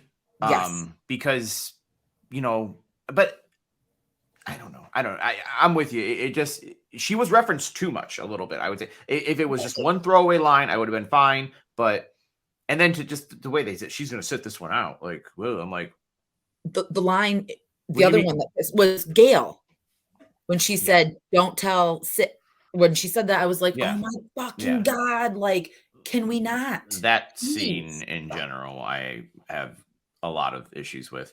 Let's get to it. Yeah, I can't wait to talk about that with you because it's the same. So yes, all right. Well, we just referenced it. So the other legacy character is immediately shown up after this. Everybody's favorite, not mine, but everybody else's favorite reporter shows up and does the same shit she does in every movie. Besides, she's exploiting the situation to get books, and then they play an homage to the Sidney Punchner thing, which I did pop everyone in the theater, especially the guy next to me, really liked it. I But hated it. where you did, oh well. I was going to set up real quick. Is that basically they're like, hey, they explain why the sisters are mad at Gail is because Gail's like, she's like, you promised not to write a book about it, and then you did write a book about it, and then Sam goes to, just like Sydney, goes to punch her. Gail is like, you think I didn't see? You think it's my first time? I didn't see that come. And then fucking Tara just comes in with the second one. I really liked it. I popped for it. You hated it. Let me hear why. I hated it because I hated it because think of something new for Gail. She's crunchy. She's stale in this. To me, she was stale in 5. She's the worst part of this movie. I will say that. She is the worst part of this entire movie. Stale. And I don't get it. And I will focus on why I don't understand the events that happen after, because when we get to the end and the reveal again, we'll talk about it, but I fucking hated that because it's so recycled. It's been done so many goddamn times. If we're trying to get past and get to a new whatever, and she gets fucking punched. I hated it. I thought it was so redundant, and why? It's unnecessary. It totally didn't do a thing for me. All right, fair enough. I mean, I get it. It's going back to what already has worked in the past, and in some instances, I guess I get nostalgic for it, and then sometimes I roll my eyes. For you, that seems like that was an eye roll moment. For me, that was a feel good moment. So the nostalgic part came with the Dewey music. That really made me like, and it was so subtle. And it was, again, I think there was line delivery from Gail talking about it. But when we got that made me feel a certain way. But maybe it was the way that Sam and Tara said it. I felt like it was so like, oh, you said you would never do it. Oh, go to punch. And then fucking Tara steps up and does it. I'm like, oh, this is stupid. Well, and fair enough. But here's what I'll argue. Because of what happens later with Gail, I think that Gail's best use in this movie would have been just this, and then not have her be in anything else. You can say Courtney Cox is in the movie. You get the little fucking punch throwback, and then goodbye.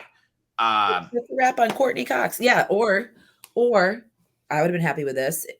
Have it be an homage to Jason Takes Manhattan with the guy boxing on the top of the roof, and Tara punches her and her head rolls off, and there goes Gail. Like if she died that way, I would have been. God.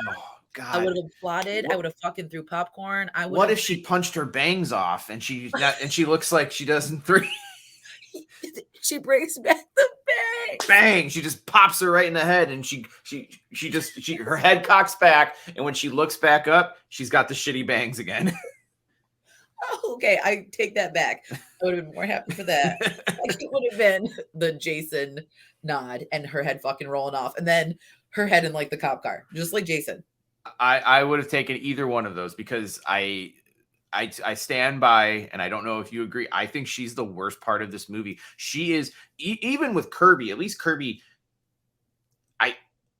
because she's an FBI agent, I feel like there's at least mild reasoning. Yes. For Gail, there is no reasoning, and it's the exact same story. Like you said, stale. I show up, I fucking tell the story. I'm a bitch, but then I'm not really a bitch because I'm actually really nice and I'm trying to help the people. And then I'm going to write another story. And guess what? She'll be in the next goddamn movie too. But it's Gail Weathers. Like, what did they expect? Like, you think she's going to keep her word? She's not. It's Gail Weathers. This is what she does. And the other thing that pissed me off is, so she's already established in New York City. She lives there with her boyfriend. Yeah. Like, how fucking convenient. Like, how convenient. And I'll say this, and we've said this before, and I know that this is not the way everyone feels, but I believe you and I feel this way. Yes. Of the original core 4, Dewey, Sid, fucking Gail, and who the fuck else am I missing right now? Wait. Gail, Sydney, Dewey, and who the fuck else am I missing? Is it just them? It was pretty much just them. Because well, 3. Okay, they had a core 3, yeah. Yeah. We are left with the least interesting one.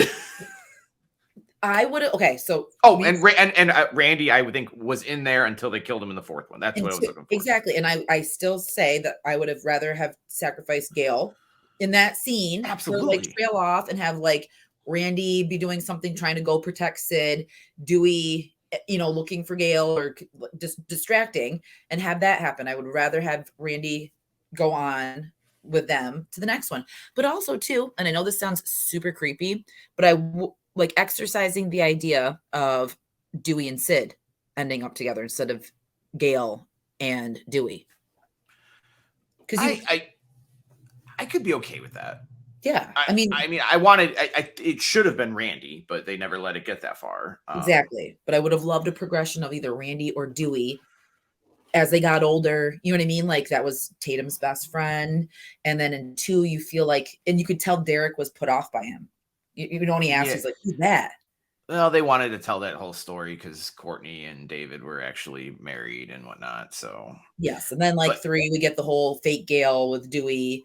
But I don't know. I have that like romantic sweet spot for like the person that like truly cares about, you know what I mean? Like they truly cared about each other. Or like with Randy. I Yeah, would have preferred to see that because Gail is just such a one and done, one tone. There's no like there's no depth to her.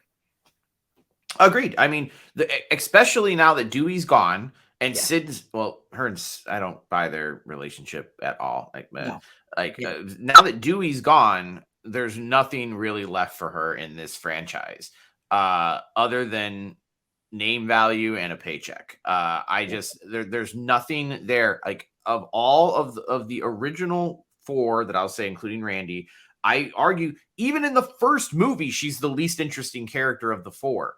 Okay. And it only gets less and less interesting as time goes on. And in this one, it is completely unbelievable. Like you said, okay, she just happens to be in New York and she's in this fucking thing. Oh, and by the way, she did all this research and she found this super fucking, Dr. Doom's Legion of Terror fucking, yes. that the police couldn't find or the FBI. None of them could find it, but Gail's such a goddamn good reporter, she can find it. Yes, that was bullshit as well. And the only time that I found interest in her, I mean, like I don't want to make it like that because I obviously loved 1 and 2 and she was a part of it. And I, like Gail Weathers, whatever. But when she got punched the first time, that was an awesome fucking scene. It's iconic. You know what I mean? I'll send you a copy. Boom. Awesome. Then you get 2. And did you get that on film? Yes, I got that on film. That whole part was fucking, see, that worked there. Like that was funny because you knew it was coming. And then, yeah, she gets punched. That's funny. But now this is what, the 6th time she's gotten punched. Let's karate crotch, kick her in the crotch, do something different. Let's not. She's got amazing reflexes later. Well, next we get the Randy speech, which it's a staple of the series. It's going to be in every movie, and I'm fine with it. I want it to be, because this is where a character who is the meta character explains the situation. We all know this. And I really like this explanation from Mindy. Mindy says they're not in a requel anymore, which is what the last one was. Now we're in a full-fledged franchise. Get a little wink at the audience like they always like to do in these movies. She sets the stakes, and I will say I fell for this hook, line, and sinker. She sets the stakes and says, nobody's safe. Well, I don't want to give too much. Well, fuck it, we're overdue. But she sets the stakes here, and she goes, nobody's safe. Blah blah blah. Everybody, including the sisters, including the main characters, including the core 4, including everybody, is up. The violence is upped. Everything is upped. Setting the situation, and then she says, and the only way these franchises stay going is by subverting expectations. And I didn't catch that line when it went through the first time, and this speech is sort of a giant red herring. It totally is, and I love this speech too, but I never know like how to say things without like saying something that's going to lead into like something else, and I don't like, I don't want to say it, and then because I always end up saying it, and we go off on tangents. But like, yeah, the stakes are like you made it. It felt like, okay, so many people are going to die. No one dies. Exactly. And that's I know that, and that's what it's, I know, but like, I wanted that. I wanted to have that, like, oh shit moment where like, this person's dead. I'm like, exactly with you, Jordan. It's like the biggest issue with this movie is that nobody dies. Like literally, because after I was like, wait a second. Fucking no one really. I mean, people did die, but like not a single legacy character or core 4 character die.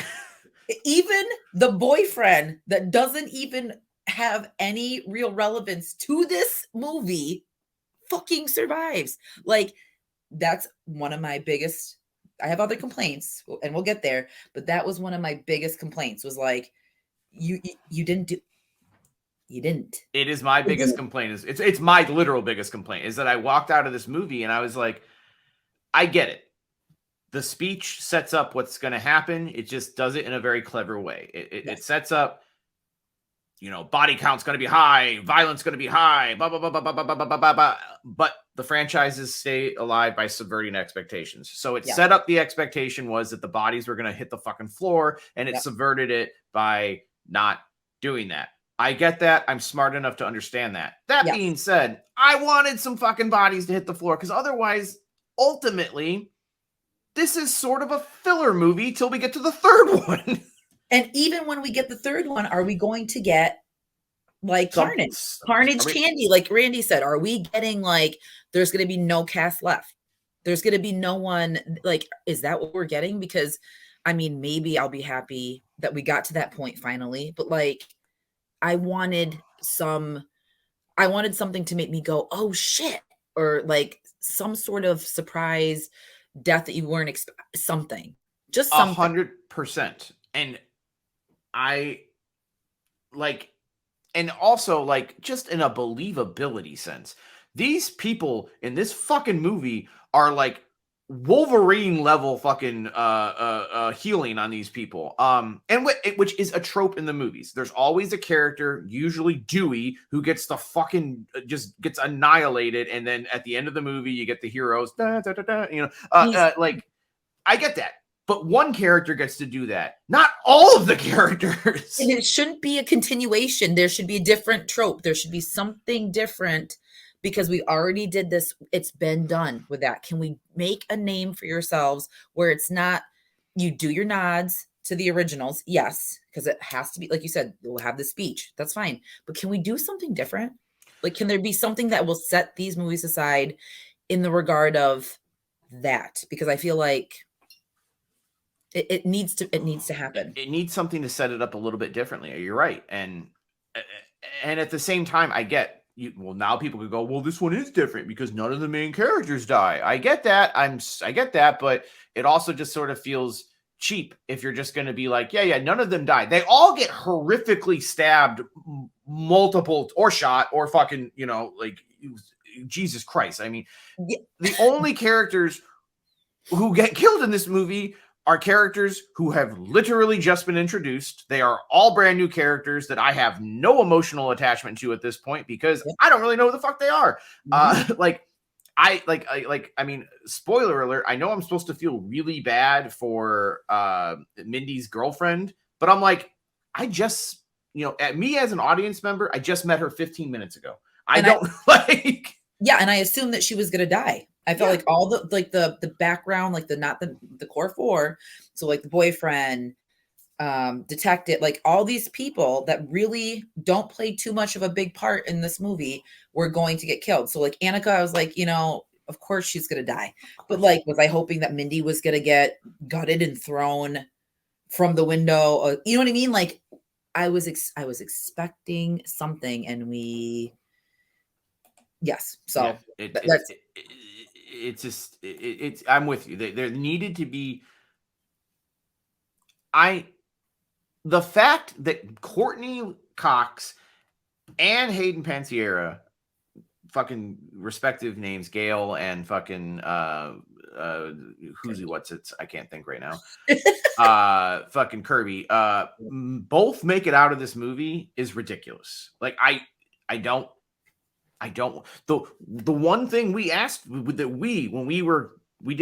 we've talked about it. We're like, Gail has to die. Gail has to die.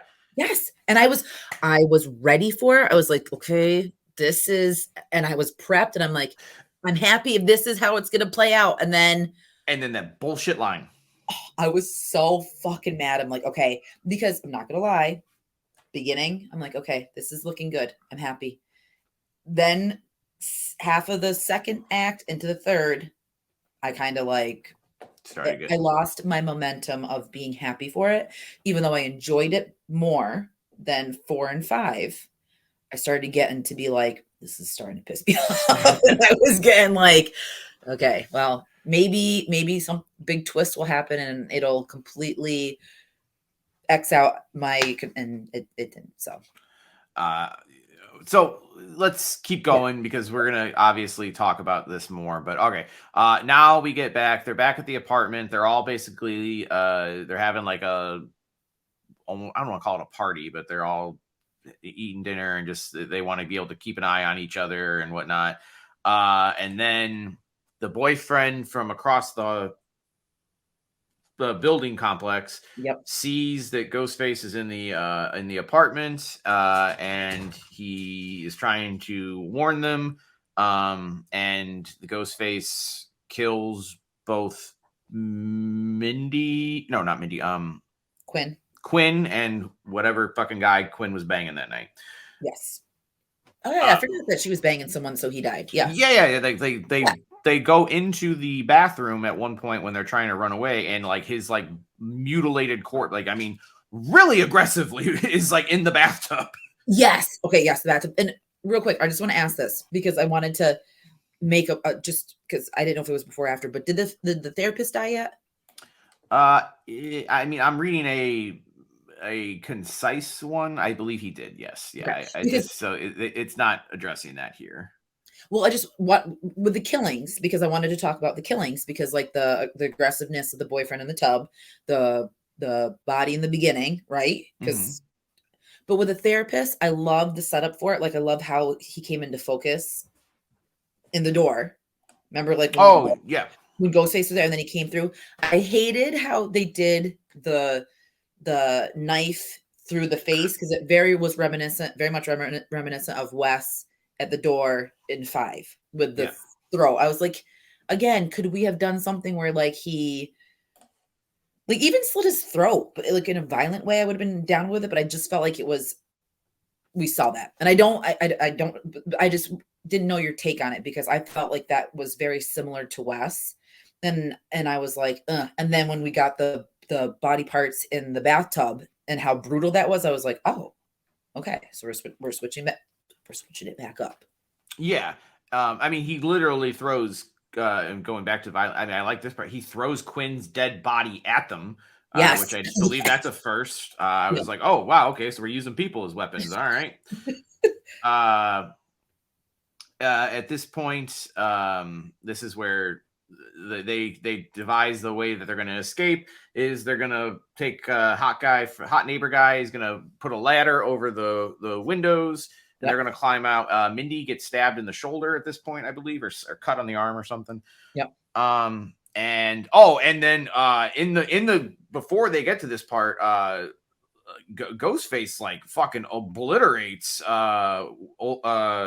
Mindy's girlfriend. Like, I mean, I was like, when he cut her, and then like, I mean, it wasn't just a little bit. Like I'm like, I think her guts are gonna fall out. Like that's what I was waiting for. I was like, and they're sitting there going like, yeah, she's gonna, they're devising this plan to climb across the thing. I'm like, this bitch's fucking guts are gonna hit the fucking pavement. What are you talking about? I was hoping for that too, and then her politeness, no, you go first. I would have been like, bitch, my guts are going to hang out. Like, I need to go mosey my way on. See, that's the way you think. My thought was this. I was like, if I was Mindy, I probably would have been like, listen, honey, like, I'm sorry, but like, you ain't going to make it. Like, I got more of a chance, so excuse me. That ain't something. Well, in this movie, you can come back from anything, but I was like, that you ain't coming back from that. No, at least she died. Yeah, I'm happy. I mean, no ill will towards her girlfriend, but at least she fucking died.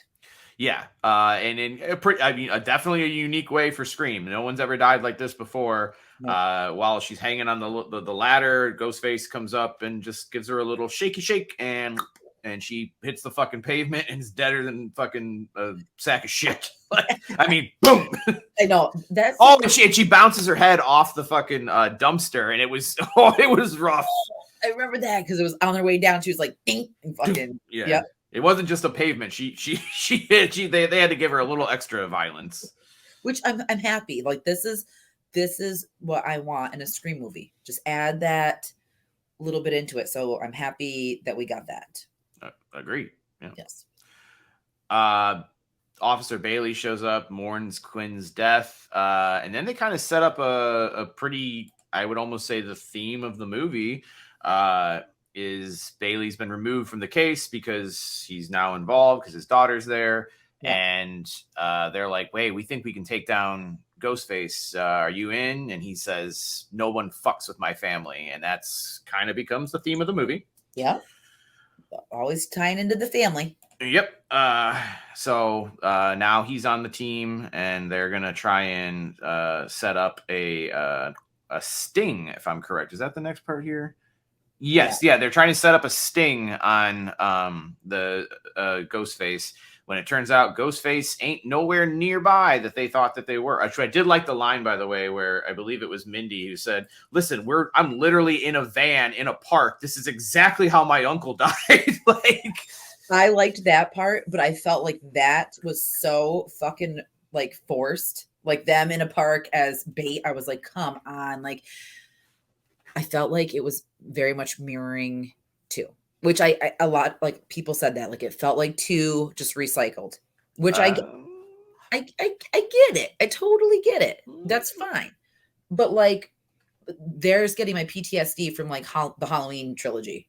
You know what I mean? Like mirroring this. And I'm like, please God, don't make it like, please don't do this. So when that happened, but I did like her line about Randy. Cause of course I was like, okay, I like that. And then immediately it's Gail. So they're at the upper west side or east side, and then they're like, "Oh, it's Gail," and I'm like, "Motherfucking, come on!" Well, I was like that, but here's where I see. I'm not against Gail being in the movie at this point because if she gets got, it's worth it. Yes. And what happens here is a pretty good scene. Like I like this. So Gail figures out what's happening. Yep. And she's on the phone, which I like the part where they address the fact that Gail's never gotten a phone call. Yes, I do like that too, because I'm like, okay, if she's going out like this, this is the way to do it. Gail finally gets a phone call. I'm like, everything's lining up. And I like that silently you see it, but Gail doesn't see it where he murders the boyfriend. Yes, I do like that too. A pretty good chase scene happens.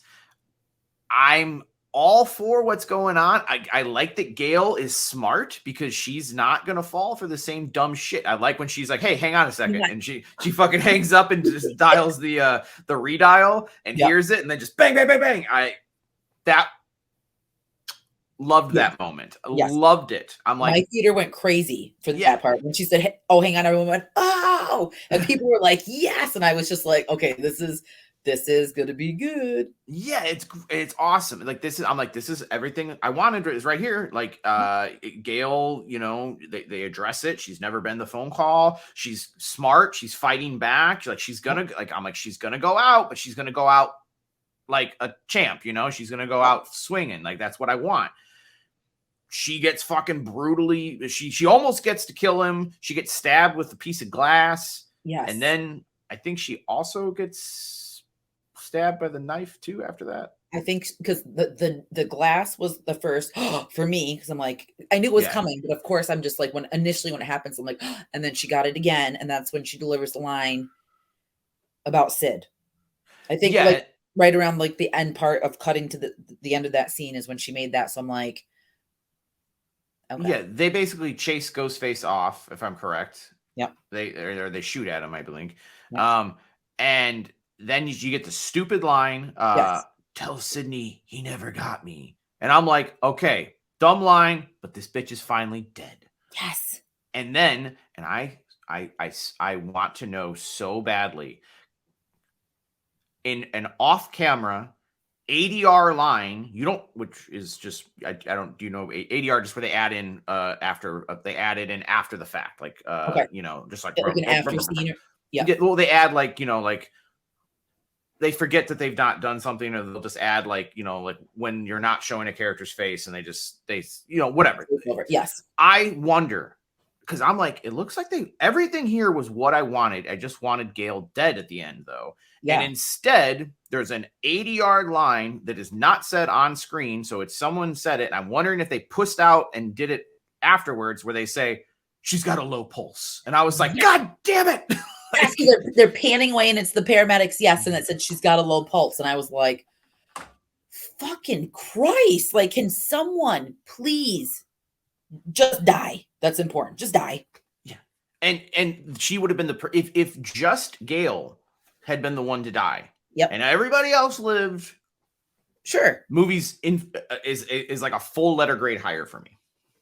Same. But I still want more people dead. We did not get that. So I want more people dead too. But this was the time, if ever to pull the trigger, this was the time. What is left? I can't believe Courtney Cox wants to still fucking do this shit. Which makes me nervous because it's like, okay, at what point are we catering? Are we doing fan service? Like full on fan service and doing this.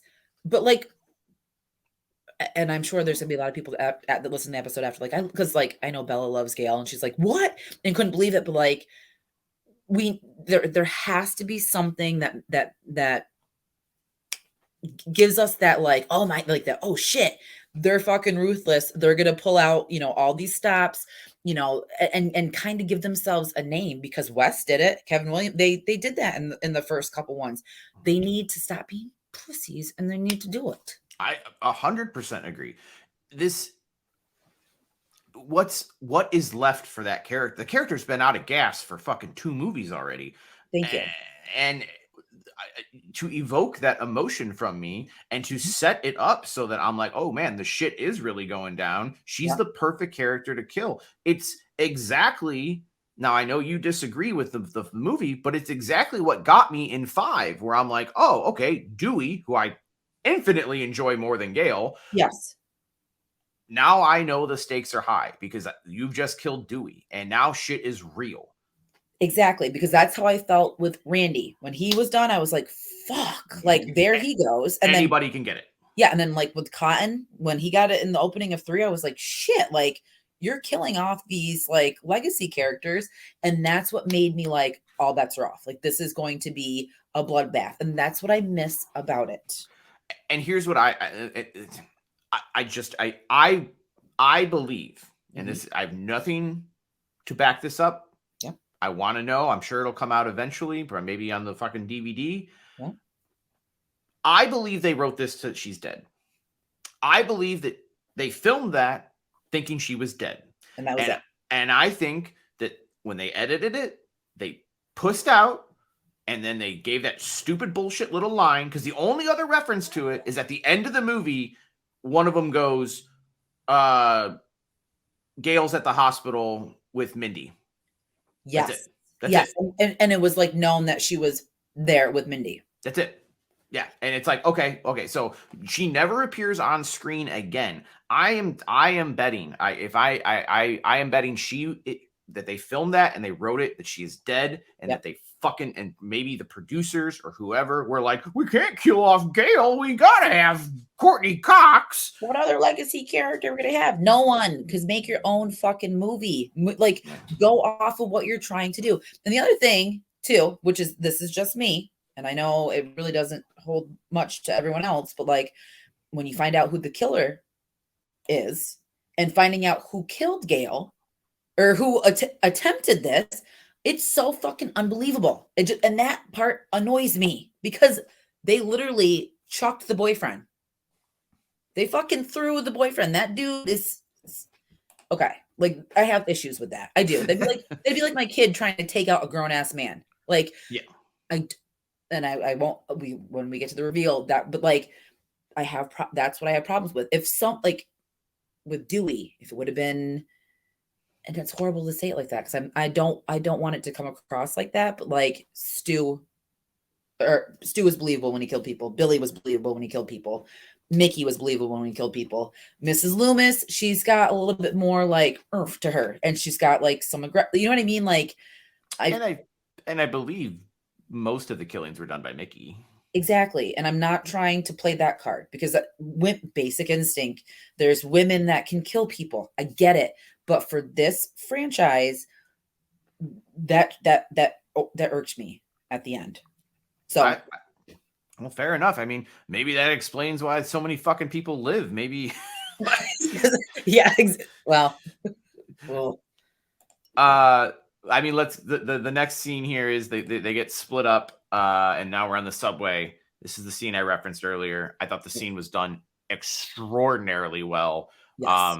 I like that it's Mindy and the new kid Ethan, I think his name is. Yes. And they are, and Mindy just keeps going, get away from me, Ghostface. I'm not sitting by you. And they are on the train together, on the subway together, and there's a great scene where as they're going through the tunnels and the lights are going on and off, yes, there's this one Ghostface. There's a lot of Ghostface on the train, but there's one that's just staring at her. And every time they go through the lights, he gets a little closer and a little closer and a little closer until eventually he fucking guts her. And I'm like, oh man, she's done. And I was kind of sad. I'm like, I like Mindy now. Yes. She doesn't just stab her. He stabs her and does the whole like pull up, you know? Like, yes. And I felt the same goddamn way as you. Was like, man, I really started to I was beginning to like her, and she's getting it. But I was like, okay, this is okay, because this is all bets are off in a Scream movie. Yep. And I thought, what a way to go, because it was beautifully done. And the other thing too, since you avoided the trailers, that was totally edited to be, they were all on the same train, and they showed that scene, and then you see Mindy's face, and that was it. So you're like, there's no way that they're going to kill Mindy. You know what I mean? Yeah. Like from watching the trailer, I'm like, there's no way that scene actually happened. So that was like shocking for you then? Yes. Because when they got split up, I'm like, okay. And then when she got stabbed, I'm like, oh my God, that sucks. But not saying out of all of them, I would have been okay with Mindy, because I actually enjoyed her. But I was like, okay, that's one out of the group. You got 3 left. Now we're back to kind of like a formula. Yeah. Well, and can we address one thing here again? Yes. Again, because it's jumping to the end, but I feel like this is really the end of Mindy's story in this movie. Yeah. I 100% thought she was going to be dead, and I was like, oh shit. But I'm like, again, I didn't need it, but I was fine with it. I was like, okay, fine. But just again, believability. At the end of the movie, we get that line that says, oh, Gail and Mindy are at the hospital. Well, Mindy's actually on her way up here now. They tried to keep her in there, but they could. I'm like, that bitch, if with what happened to her, would not be anywhere but the hospital. Are you out of your mind? Like how? Oh yeah, I'm just going to tape up my fucking guts and I'll be there to support my bro. Like, what are you fucking talking about?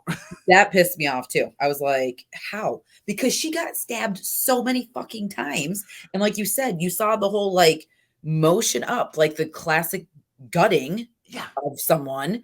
And then that shit pissed me off, because I'm like, you know what? This is just diluting it so much, and it's making it not enjoyable. And I was like, all right, even if you want to let her live, fine. Like cool. That's fine. But I do not buy that she is mere hours later, like, oh yeah, I'm all good. I had to come down and help out the team. Like, I got some staples in my stomach from a fucking butcher knife getting sliced up my let me pick up my fucking spleen off the ground real quick. But like, I was just like, come on, man. You could have just did the line that she's at the hospital. I would have been fine. It's not like you haven't fucking done that with Kirby before. So what's the goddamn difference? Right. Or like not even like alluded that she was alive. And then like maybe, you know, they're coming off of like this story in the next one, and they go see her in the hospital, and like Ghostface kills her in the hospital. Yeah. Do you know what I mean? Like, or like whoever's taking over, like something happens, and have it be that way. Like, I would have been fine with that. But again, so someone else who got brutally attacked is miraculously still alive. Yep. It's ridiculous. Another one, and it's not the last one. No. And that's the thing that drives me nuts now that we're getting, because it's fun to talk about the first part of it and then somewhat of the second. But now we're getting into this, like, we're getting to the end now. Yeah. We're in the end game. I mean, well, let's talk about the end game. And they went here earlier. We kind of passed over it and we touched on it a little bit, but for time constraints, they decide the only way that they can do this is they're going to have to set a trap.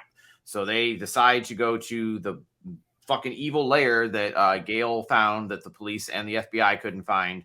What do you think about the evil lair that has it has every single Ghostface mask? That's where he's getting the masks. It has every knife. It has every piece of clothing. It has everything that's ever been associated with the murders. So of course, like the nostalgic part of me thinks it's awesome to see like Stu's robe and to see all the pieces. Like that's, that's cool. But this setup, I felt like from seeing promos from the movie before I actually saw it, I think I saw something that said like Stab the musical. So I thought maybe in New York City they were going to go down that avenue, like there was a Stab musical happening, like a and Broadway or something. Yes, and then like they had the pieces. That's what I thought. But to have it be introduced like this, that it was someone's like shrine, I'm like, this is a little bit fucking ridiculous. It was unbelievable. It was so unbelievable. And there I go again. I feel like they're trying to throw this nostalgic, like, oh, there's Stu. Like for me, there's Stu's. Here's all this stuff, and that will bring back the memories of the old movies. I don't know. It didn't do anything for me, and it was so unbelievable that I was like, this is so fucking stupid. It was so unbelievable. Like I'm like, again, like you said, part of me is like, oh, there's Billy's shirt with the fucking pig's blood on it, and like like all that. Yeah. Like I'm like, okay, or not pig's blood, corn syrup. Corn syrup. Yeah. Yes. Yeah. Yes. You know what I was the Carrie thing. Yeah, obviously. No, he also had pig's blood too. No, he made it real. Like part of me is like, okay, that's really cool. But then I'm just like the believability and like the throwaway line that they have is like, well, like, oh, well, isn't all this evidence? Well, some cops can be bribed. It's like, yeah, some. I don't think all of them, and also like you didn't. It's not like, oh, one or two pieces of evidence went away. The whole fucking case is gone. Like every single piece of it. Like how the fuck did you got stuff sent from LA? You had stuff sent from Woodsboro, from fucking Windsor College. Like, give me a fucking break. But then I felt like that was too much in our face too about you could bribe cops, because we have two cops that are in the main cast. Well, not in the main, but like that are pretty much key characters in this movie. I mean, I think at this point we can say at least who one of the killers is. Well, but that they were putting it on Kirby, and when that came up, I'm like, if they fucking make her the killer, I will be so pissed. And I know some people might have been happy, but I was like, no fucking way. No, she has no connection. We'll just say that one of the killers is a cop. Yes. So like you could theoretically go, well, maybe the cop is stealing all this shit. But again, like you said, it's Detective Bailey. I can't. He's a New York cop.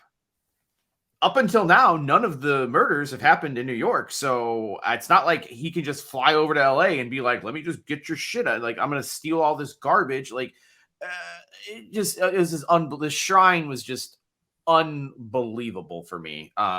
Totally unbelievable, and also too, the killings did not happen yet. So for him to request this fucking shit for what sole purpose? Because if I were another cop and I had some cop being like, "Hey, I need Stu's robe. I need the piece from Derek's cross.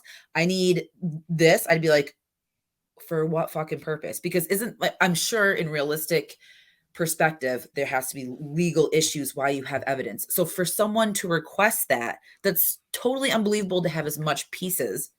So again, that was setting me up for like, this is not gonna be good. Yeah, it was a very stupid set piece. Once I let my mind just accept the stupidity of it, I was like, all right, I can move past it, but it just, I had to address how stupid that setup was.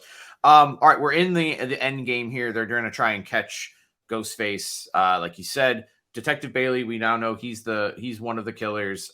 He's trying to make it look like Kirby is the killer. In reality, it's him, and he's the one who told them to use that as a location. So he set a trap for them now. Yes. Before that, though, there is one thing that was ultimate fan service and gives you that little piece of hope for Stu's return. What about Kirby's line? You want to talk about it? What did she say about Stu? Well, one of them refers. I think they're looking at the TV because Kirby does a thing where she's like joking about pushing she's joking about the TV, I believe, or something. Yeah. And she says, someone says, yeah, well, that's how they got Stu Macher. And then Kirby said, well, that's if you believe he's really dead. Oh, yes. And I don't even know why that didn't like stand out to me, but I was just like, before it happened, I was like, maybe that was too much. Like maybe it is Stu. Because also, and I didn't realize that his ghost face costume is not up there. Yes. Well, I believe if you were if one of the kids was wearing it. Oh. Because if you recall, while there were all right, the killers are Because I'm like, the killers are Detective Bailey and his two children, which are revealed to be Ethan and the thought dead Quinn. When they're and now I'll get to that, when they're referring to it, Quinn or Ethan, I think it's Quinn, says, "I got to wear your dad's mask," because they're all wearing the different costumes, and at the end, yes, and so yeah, one of them is wearing Stu's mask. I would have to presume. it was Ethan. Yes. Damn Yeah. it. Well, there goes my theory of who Ghostface could be in the next one. Because I was Well, thinking if there's still that line. There's still that line means that they know people want something to do with Stu. They want Stu, and they're addressing that. I think that maybe is their way of hearing people being like, "We hear you, we hear you, we yeah. fucking hear you." See, and like I remember the TV, but I don't remember Kirby saying that. So maybe I was just kind of like already in like It may meh, not be when meh. it's when she's talking to, because this is earlier in the movie, because this When they they go went to the into it with Gail. yeah, they go into, and her and Mindy are bonding over their love of horror movies, and I believe she's talking to Mindy about it, and then Mindy brings up Stu, and then Yeah. she says the line, "Well, that's if you believe Stu's really dead." So which leaves it open ended, and there's hope that there could be some Stu connection, but again, it's gonna. I want to hear your pitches for it afterwards. When and if it Uh, happens, I will be happy for it. That's all I'm yes, saying is because I hope yes, they do it justice, though. I hope it's not stupid, but yes. I have a feeling it'll happen. So to the reveal, though. So Mhm. after we find out who they are and the motive, how did you feel? Well, I will say one thing. I like the way the reveal was done, because Mhm. you see, well, there's two Ghostface, and then a Yeah. third steps up, and you're like, ah, shit, there's three Ghostface. Which the guy next to me again, was like, lost his mind when he saw the third Ghostface. He was like, holy shit, which We've never had three. we've never had three. We've had ones, we've had duos, and now we have a trio. Yes. I like the idea of trio. It's different. And I like the only thing I will say is, so it's Scream 2. It's the same exact motive. It's the same exact it's everything. It's the same exact motive, except he used his own children now. He didn't find a Mrs. Loomis didn't have to find a crazy person. He already had two children that he just used. Yeah, and okay, for me, that was okay. The reveal, I was like, oh shit, that there's three. The fact that it was Richie's dad, and the fact that it was finishing Richie's movie, I hate Richie, and I hated like I did not like him as the killer. So for me, I was just like, I checked out there. I'm like, this is fucking okay because it was Scream 2. It was exactly like Scream 2, and it was for someone who I could have cared less about. And I know that it's right off of Scream, so of course. Well, and just I mean, I know you could go logic wise here. But like, Sam dated Richie. Yeah. He never talked about his family. He never showed you a picture of his dad, of his sister, of his like. You never saw nothing. Like, I mean, I understand that he was manipulating and using her the whole time.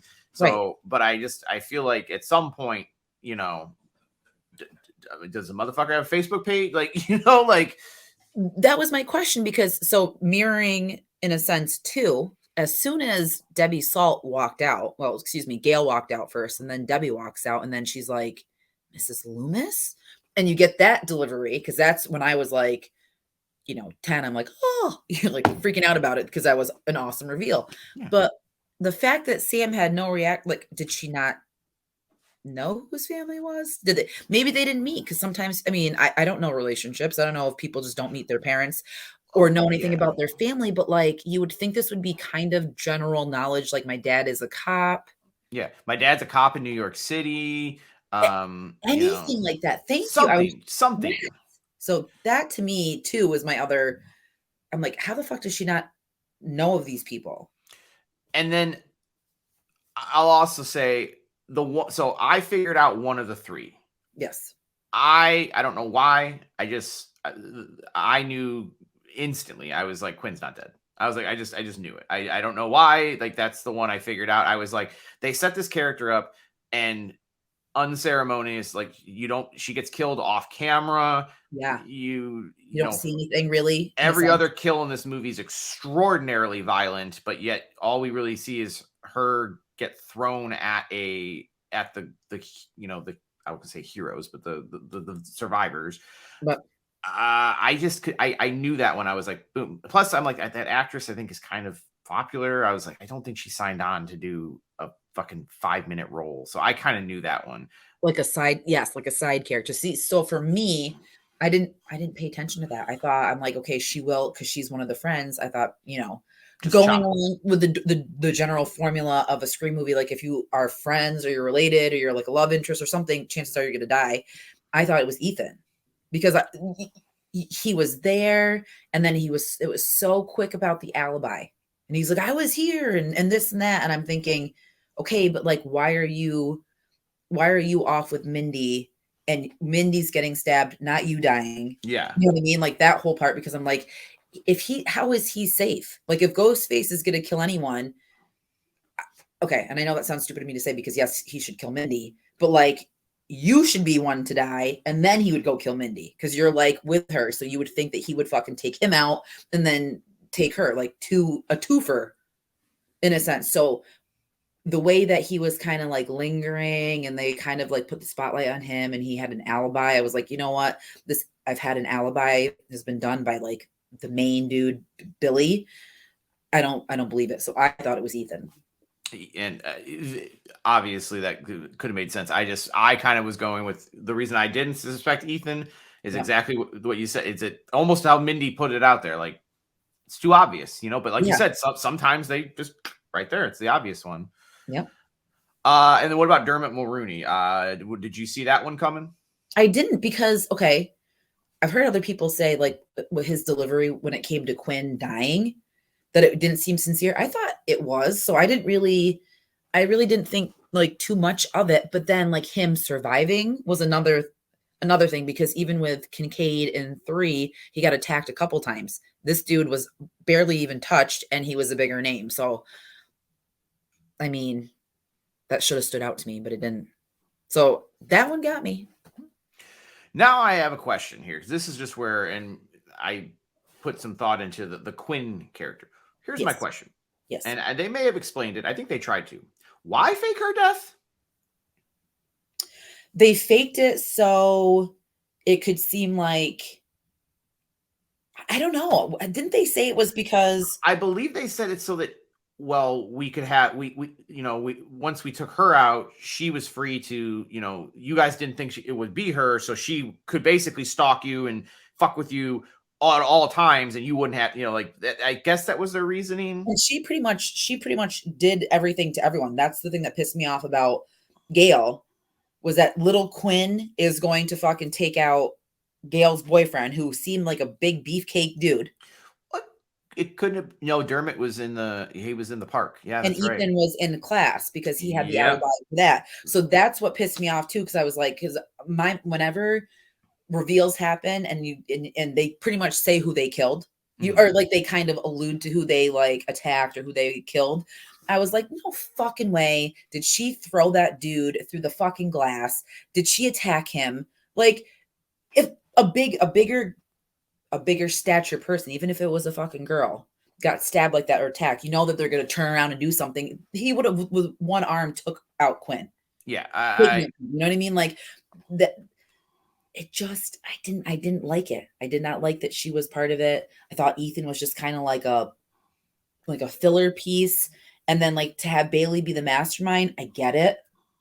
I totally get it, but And I will say, I think so. Like, I'm with you on all of that.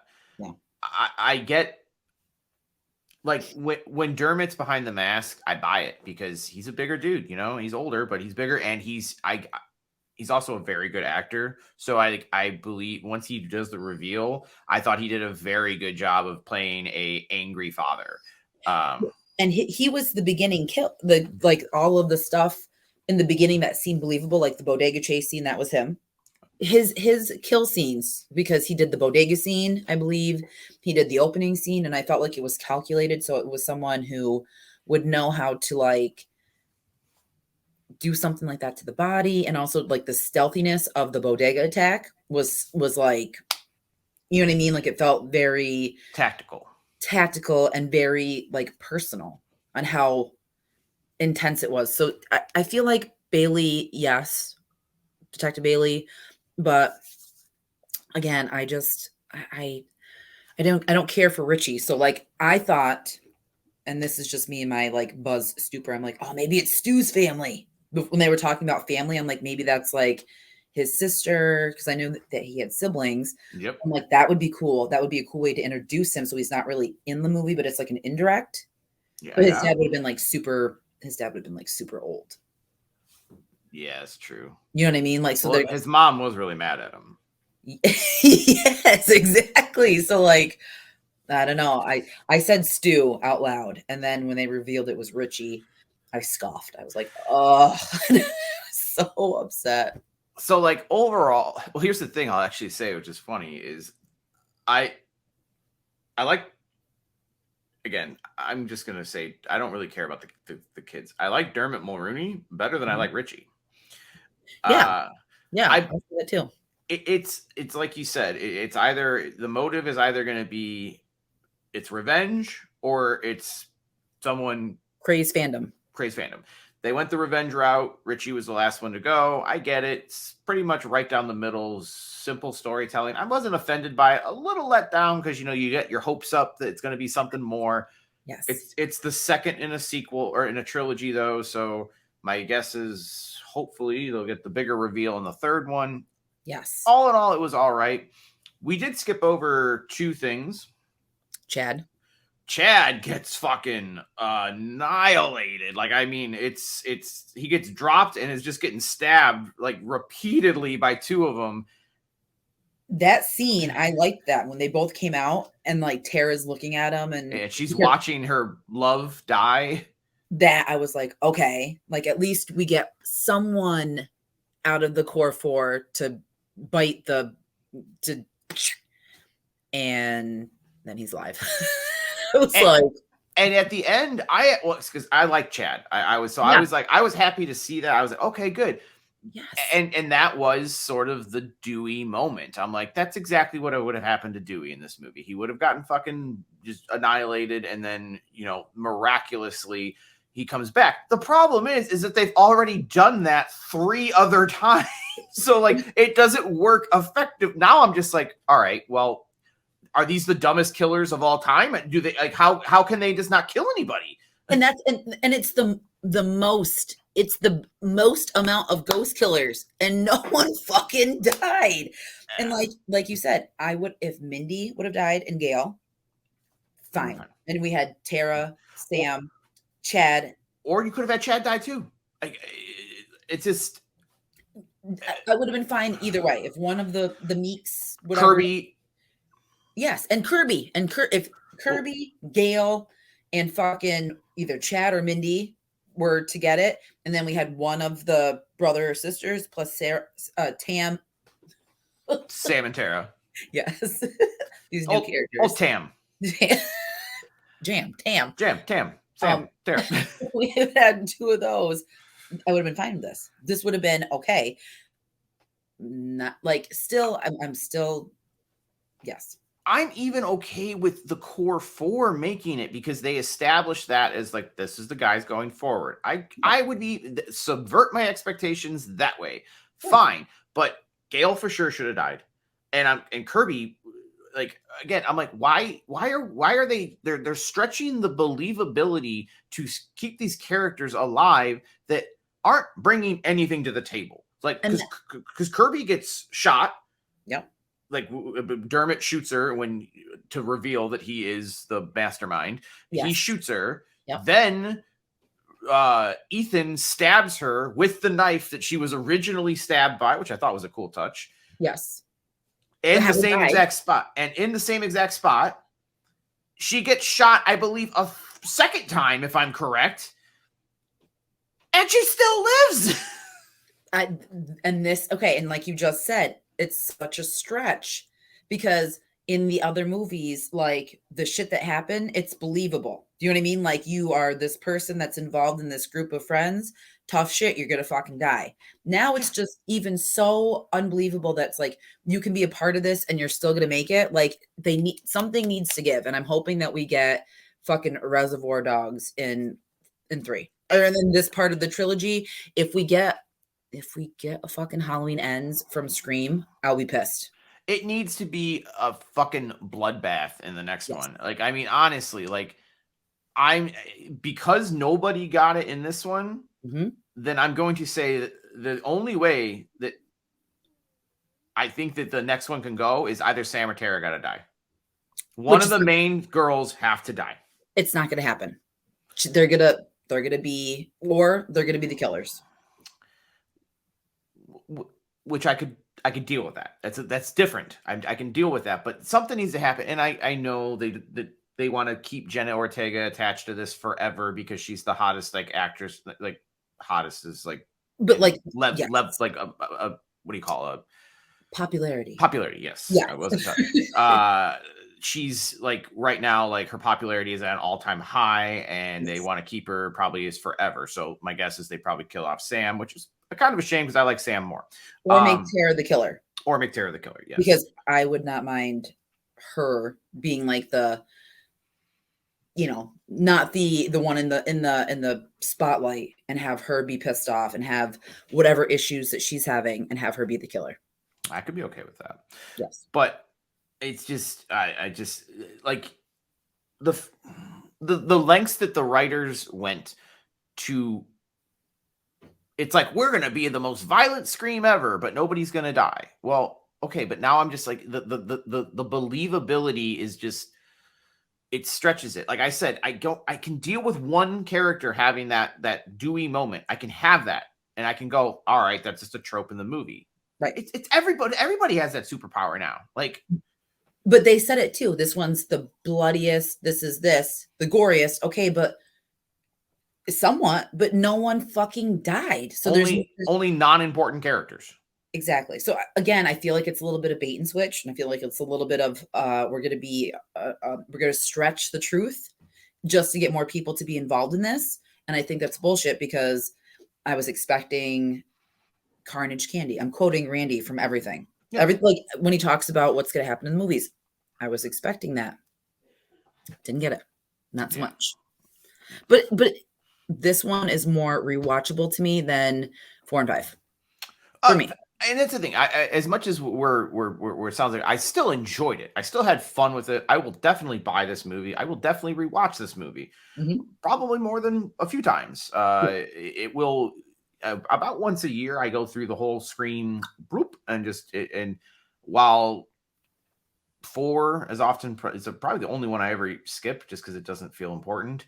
Yeah. I won't skip this one. It'll be a part of it, but ultimately, I mean, because all right, I mean, just to end it out here, they, Jenna Ortega and Melissa Barham, or I don't know, Barrera, they fight back. They kill the 2 kids.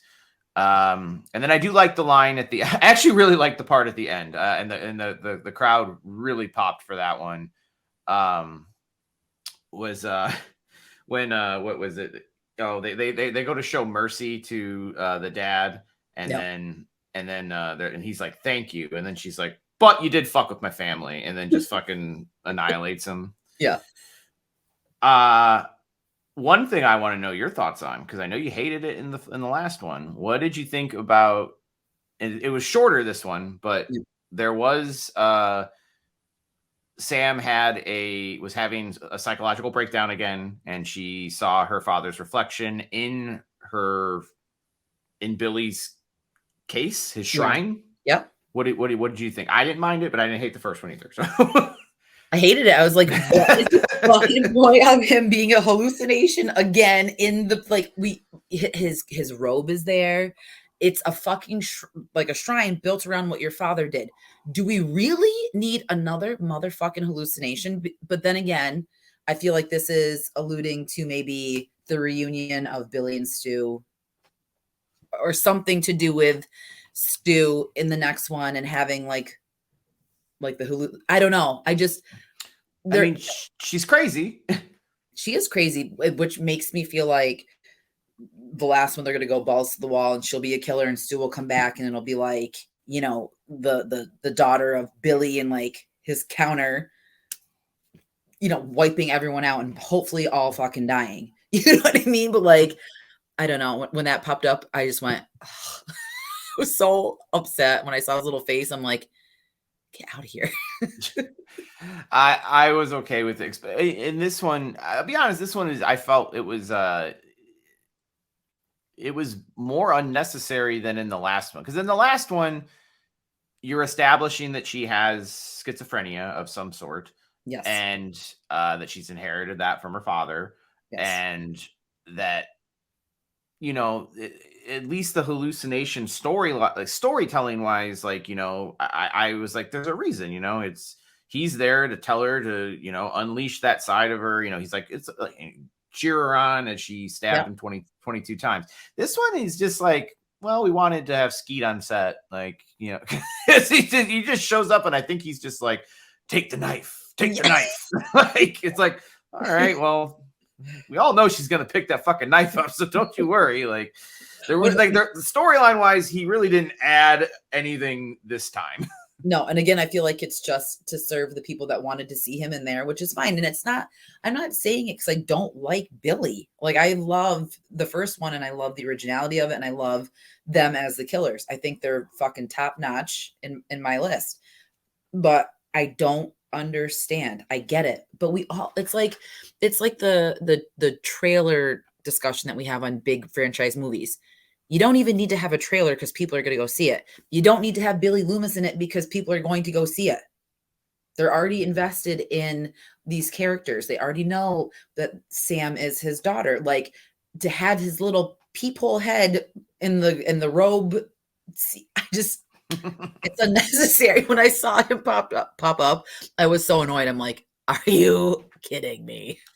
Can I tell you a scene that I think got probably the biggest reaction of the whole movie in my theater? Yeah. And I've only seen it once, so I'm probably setting it up wrong. But it's when Quinn just gets shot in the head, like immediately, very quickly. Yeah. And I can't remember how it was set up. I think she was giving her big speech or whatever, and then all of a sudden, Sam was just like, "Okay, boom," and then just like shot her right in the head, like. The crowd went fucking pretty wild for that one. Yes. But I think she was the most annoying out of all of them. Well, she's the most annoying and the most unbelievable, as we stated earlier, and spends most of the movie not on screen. So, like, it's true. And also too, like, here's my take too, my hot take. If it would have just been Officer Bailey and Ethan, cool. Like, and I'm not discrediting a female killer because I love Mrs. Loomis, but you know, because Miss Loomis was just that take on it. I don't know why it felt so much more believable, and like, you know, because it's they're doing the same thing, so it should make sense. But I don't know. I did not like the Quinn aspect. I didn't like how no one knew who they were, other than when they're like, "Oh, we're Richie's family." Here's a question for you with Quinn. Going back to her being someone who likes to fuck,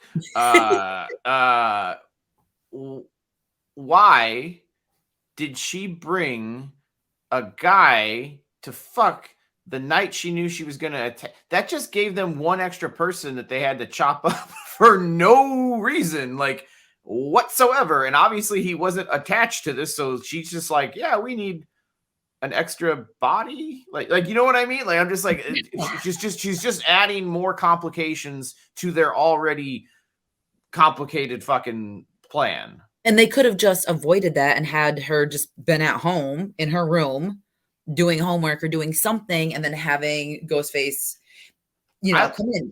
I like to think there's a scene where like Dermot comes into the room and he's like, "God damn it, you whore! Why'd you have to do this?" And she's like, "Dad, I'm sorry, I needed to fuck." And then he's like, "I gotta go fucking murder him now." And then you just, like I like to think there's some deleted scene for that. God damn you, honey! God, you stupid. This is why I like Richie better. Dad. Yeah. What did you think about the scene where Tara's like, "You gotta let me go," and I'm like, okay, and then she falls, and it looked to me like when she fell, she got stabbed in the gut. Yes, but then they never addressed it. I was like, she seemed totally fine after that. And when you're falling from up there, and she literally lets her go, and then was it Ethan that she got? Yes. Yeah, her and Ethan fought. Yeah. When she goes down, it looked like Ethan got her here. She's still going to continue to fall. So here's another medical fucking miracle that nothing really happened. And I'm sure she's hitting a fucking kidney, a liver, something. He is going down. How? And then it was just played off like nothing. And at the end, they're having a conversation on the steps. Yeah, and like making jokes. I literally started to question. I was like, "Well, did he stab her?" I'm like, "I'm pretty sure he caught her on the way down in the stomach." I was like, "I'm pretty sure he did," and but I was like, maybe I just saw that in my head, because I'm like, she did not address the fact that she's been stabbed at all.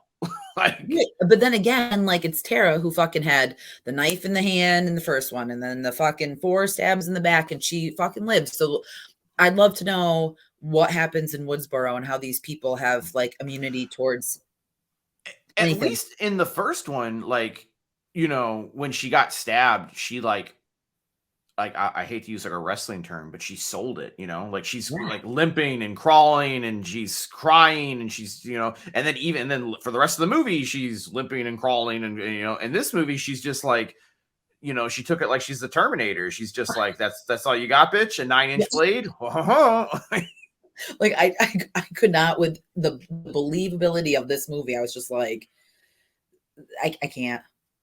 And it's Jenna Ortega. She's like 80 pounds. Like that would have, like, falling would have broken her legs, I would have assumed, from up that high. And then again, I played that scene in my head. I was like, what, did Ethan get stabbed or did she? But then then they killed Ethan, correct? Yes. Yeah. Then she kills Ethan. Yeah. Because she was, and then she kills Ethan, but he doesn't really die because he comes back, and then Kirby pushes the TV on him just like Stu. Yes. And I believe Kirby says, "I saw that in a movie once." And I was like, I think referencing Stab. Yes.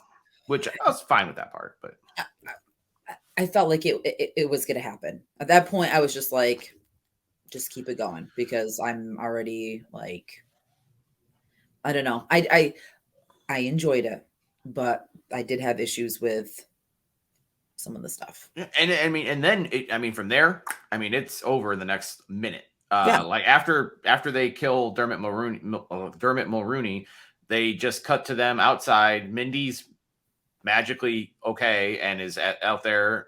We see Chad getting carted away, which I was like, yeah.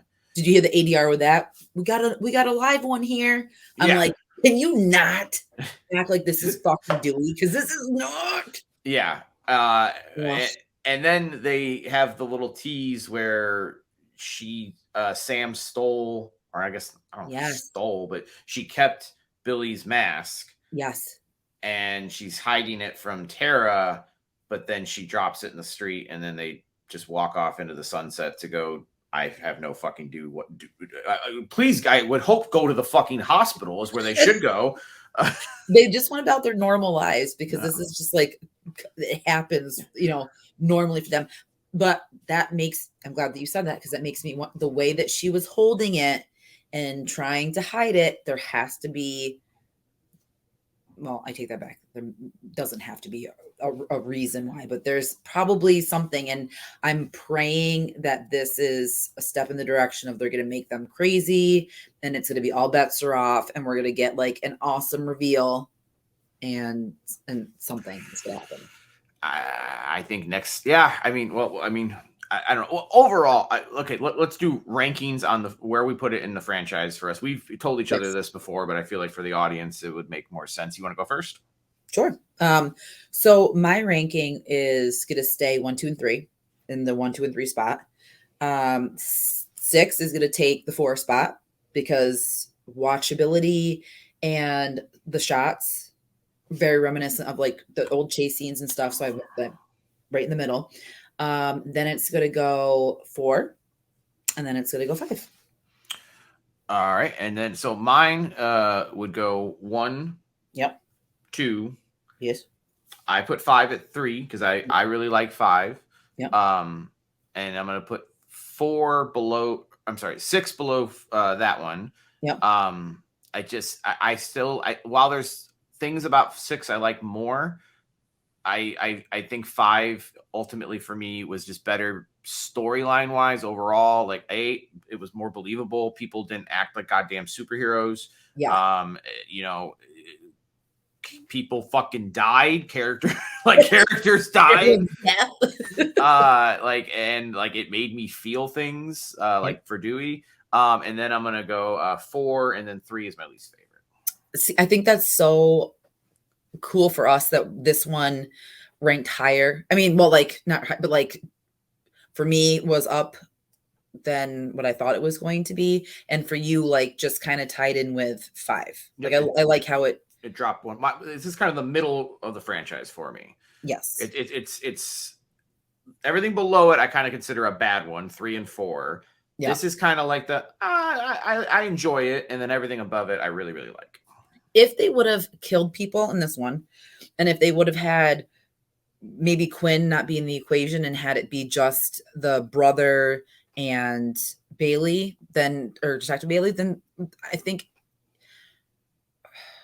I don't know, the reveal still kind of annoys me, but I think the killings, if people actually died and we had that like, oh shit, like they're going there, I think that it wouldn't have ranked higher than the 3 for me, but I think I would have, it would have been like a different feeling and a different opinion about it, but I still enjoyed it. I'll watch it again. I think if those changes were made, I mean, there's no reason that it couldn't have, for me, been above 5, putting it in the top 3 for me, honestly. But because it didn't, I mean, ultimately this one played it way too safe is really what it ended up doing. And it's kind of a middle of the road movie for me. I enjoyed it, but I didn't hate it, didn't love it. It was fun, but I'm definitely hoping for much more for the conclusion of this trilogy. Yes, and I feel more hopeful with this second one than like the Halloween franchise, because when I watched Kills, absolutely, I was already checked. Like Kills, I was checked out. I was like, this is not this wasn't for me. So I'm happy that with this one, at least I was like, oh, and there was enjoyable moments that I actually really, cared for. It's not a complete insult to the franchise. Like it's still it's an enjoyable movie. It's not great, but like in no way is this anywhere near like Kills or Ends or no. It's promising. You know what I mean? It gives hope, and it makes me happy because, like, and everyone listening, I was just like, I don't know if I'm going to watch it, and for it to be as effective as it was, I'm happy. So overall, I'm glad. I'm so happy that and I was nervous too, by the way. That's one of the things that because I saw it in 5 days. You're like telling me I'm going to brave the snowstorm, and I'm like, oh God, should I tell her that Billy's back? That Billy makes an appearance? She's gonna risk her life, and the thing she hated the most about the last movie does make an appearance in this movie. I love that you felt obligated, because I could see being like, should I tell her? I was like, I can't. Like, honestly, I thought you were going to go into this, and I thought you were going to hate it after I saw it, because I was like, well, they don't really kill anybody, and we do get, A continuation with Richie. Continuation of Richie, and we get a vision, another appearance of Billy, and I was like, and Gail doesn't die. I was like, oh, I'm like, I was like, I wanted to just be like, maybe wait till the snowstorm passes. But I was like genuine, like I was so excited for it, and I was so. This sounds super cheesy, but like I felt, oh my god, what's the word I'm looking for? I didn't want to, I was going to wear a Scream shirt, and I'm like, I'm not jinxing it, because when I went and saw Kills, I wore like a Halloween shirt. When I saw Ends, I wore a Halloween shirt. I'm like, this is going to be great. When I went and saw Scream, I wore a Scream shirt. I was just like, I'm not doing anything to get my hopes up, because I don't want this to be like another, like a reoccurring thing. You know, like when football, when sports teams play and people are like, don't wear the jersey because it jinxes it. Yeah. I went all black. I was like, I'm not taking any chances with this. Well, I'm glad that it turned out to be, because I was nervous that you were gonna hate it, and I was like, oh man, this is like, it's gonna be, I'm gonna watch my friend just lose all faith in one of her favorite franchises. I know, I was scared too, but and it's funny because we didn't really even discuss it. Like we've talked since I've gone to the movies, and it's just been like our normal sending stuff back and forth or conversations, but like we didn't say that if we liked it or we didn't like it. Exactly. Well, and I think it's just been weird because it's been like this thing that we needed, that we obviously wanted to talk about, and then we were trying to wait for the show. I mean, look, this is now the longest episode we've ever done. So it obviously was something we wanted to talk about. Yes. And I am very happy that we got to. I'm glad too. And I think people are going to look forward to listening to the episode, because I haven't really talked too much about it to other people. Just like, oh, you know, like I not like anything in depth. So I'm happy that we got to finally do that. Absolutely. It's been like a therapy session. God damn it. Yeah. But a much more positive one than when we did Ends. Yes. Anyway, I guess. What's that? With Ends though. So my mom watched, like I said, she watched the franchise, and she was just like, what is this? Like, what happened in the beginning? Why is that even important? And she's like texting me as she's watching it, and she's like, wait a second, where's Michael? I'm just like, brace yourself, Mom. Great questions, Mom. And then at the end of it, she's like, well, that was different. She's like, but it will never end, because these movies never end. I'm like, he was in the chopper. So, I mean, for this storyline, it does end. And she's like, I don't believe it. I'm like, I'm glad that you have the same skepticism, whatever. Hey, we saw him get his head chopped off in H2O, and somehow he came back from that. So, you know, I mean, all bets are off with Halloween. Yeah. He's going to be in space next. He was incinerated in the chopper thing. Honestly, his body went up to space, like, because it, you know, everything went up, and then it came back together, and now Michael's in space. It's not the worst idea. I mean, would you rather have Michael killing people in Zero Gravity, or would you rather have Corey fucking Cunningham? Dude, Michael all the way. There you go. Let's fucking do it. But yes. So. All right. Is there anything else you wanted to get off your chest here, or are we all screamed out? I'm sure you and I could go on for hours about this, but I think for now, I think we're good. All right. Well, guys, thanks for checking us out. Like, rate, subscribe, share, do all that good stuff. Follow us on Instagram. Follow us on everywhere, TikToks, all kinds of stuff. Jordan is always doing TikToks. I just watch them. I mean, we have to do it on TikTok. TikTok is the place to be. And apparently you get, and if you listen to us, you can get into fights with her on TikTok. So that's something you can do if you follow us. Please don't. Please don't fight with me. I heard what you said about Gail. I cannot believe that you said that. I'm done. I'm only watching the franchise if Courtney Cox is in it. I love Friends. Good luck. All right, guys. Thank you very much. We'll see you next week. Bye. Bye.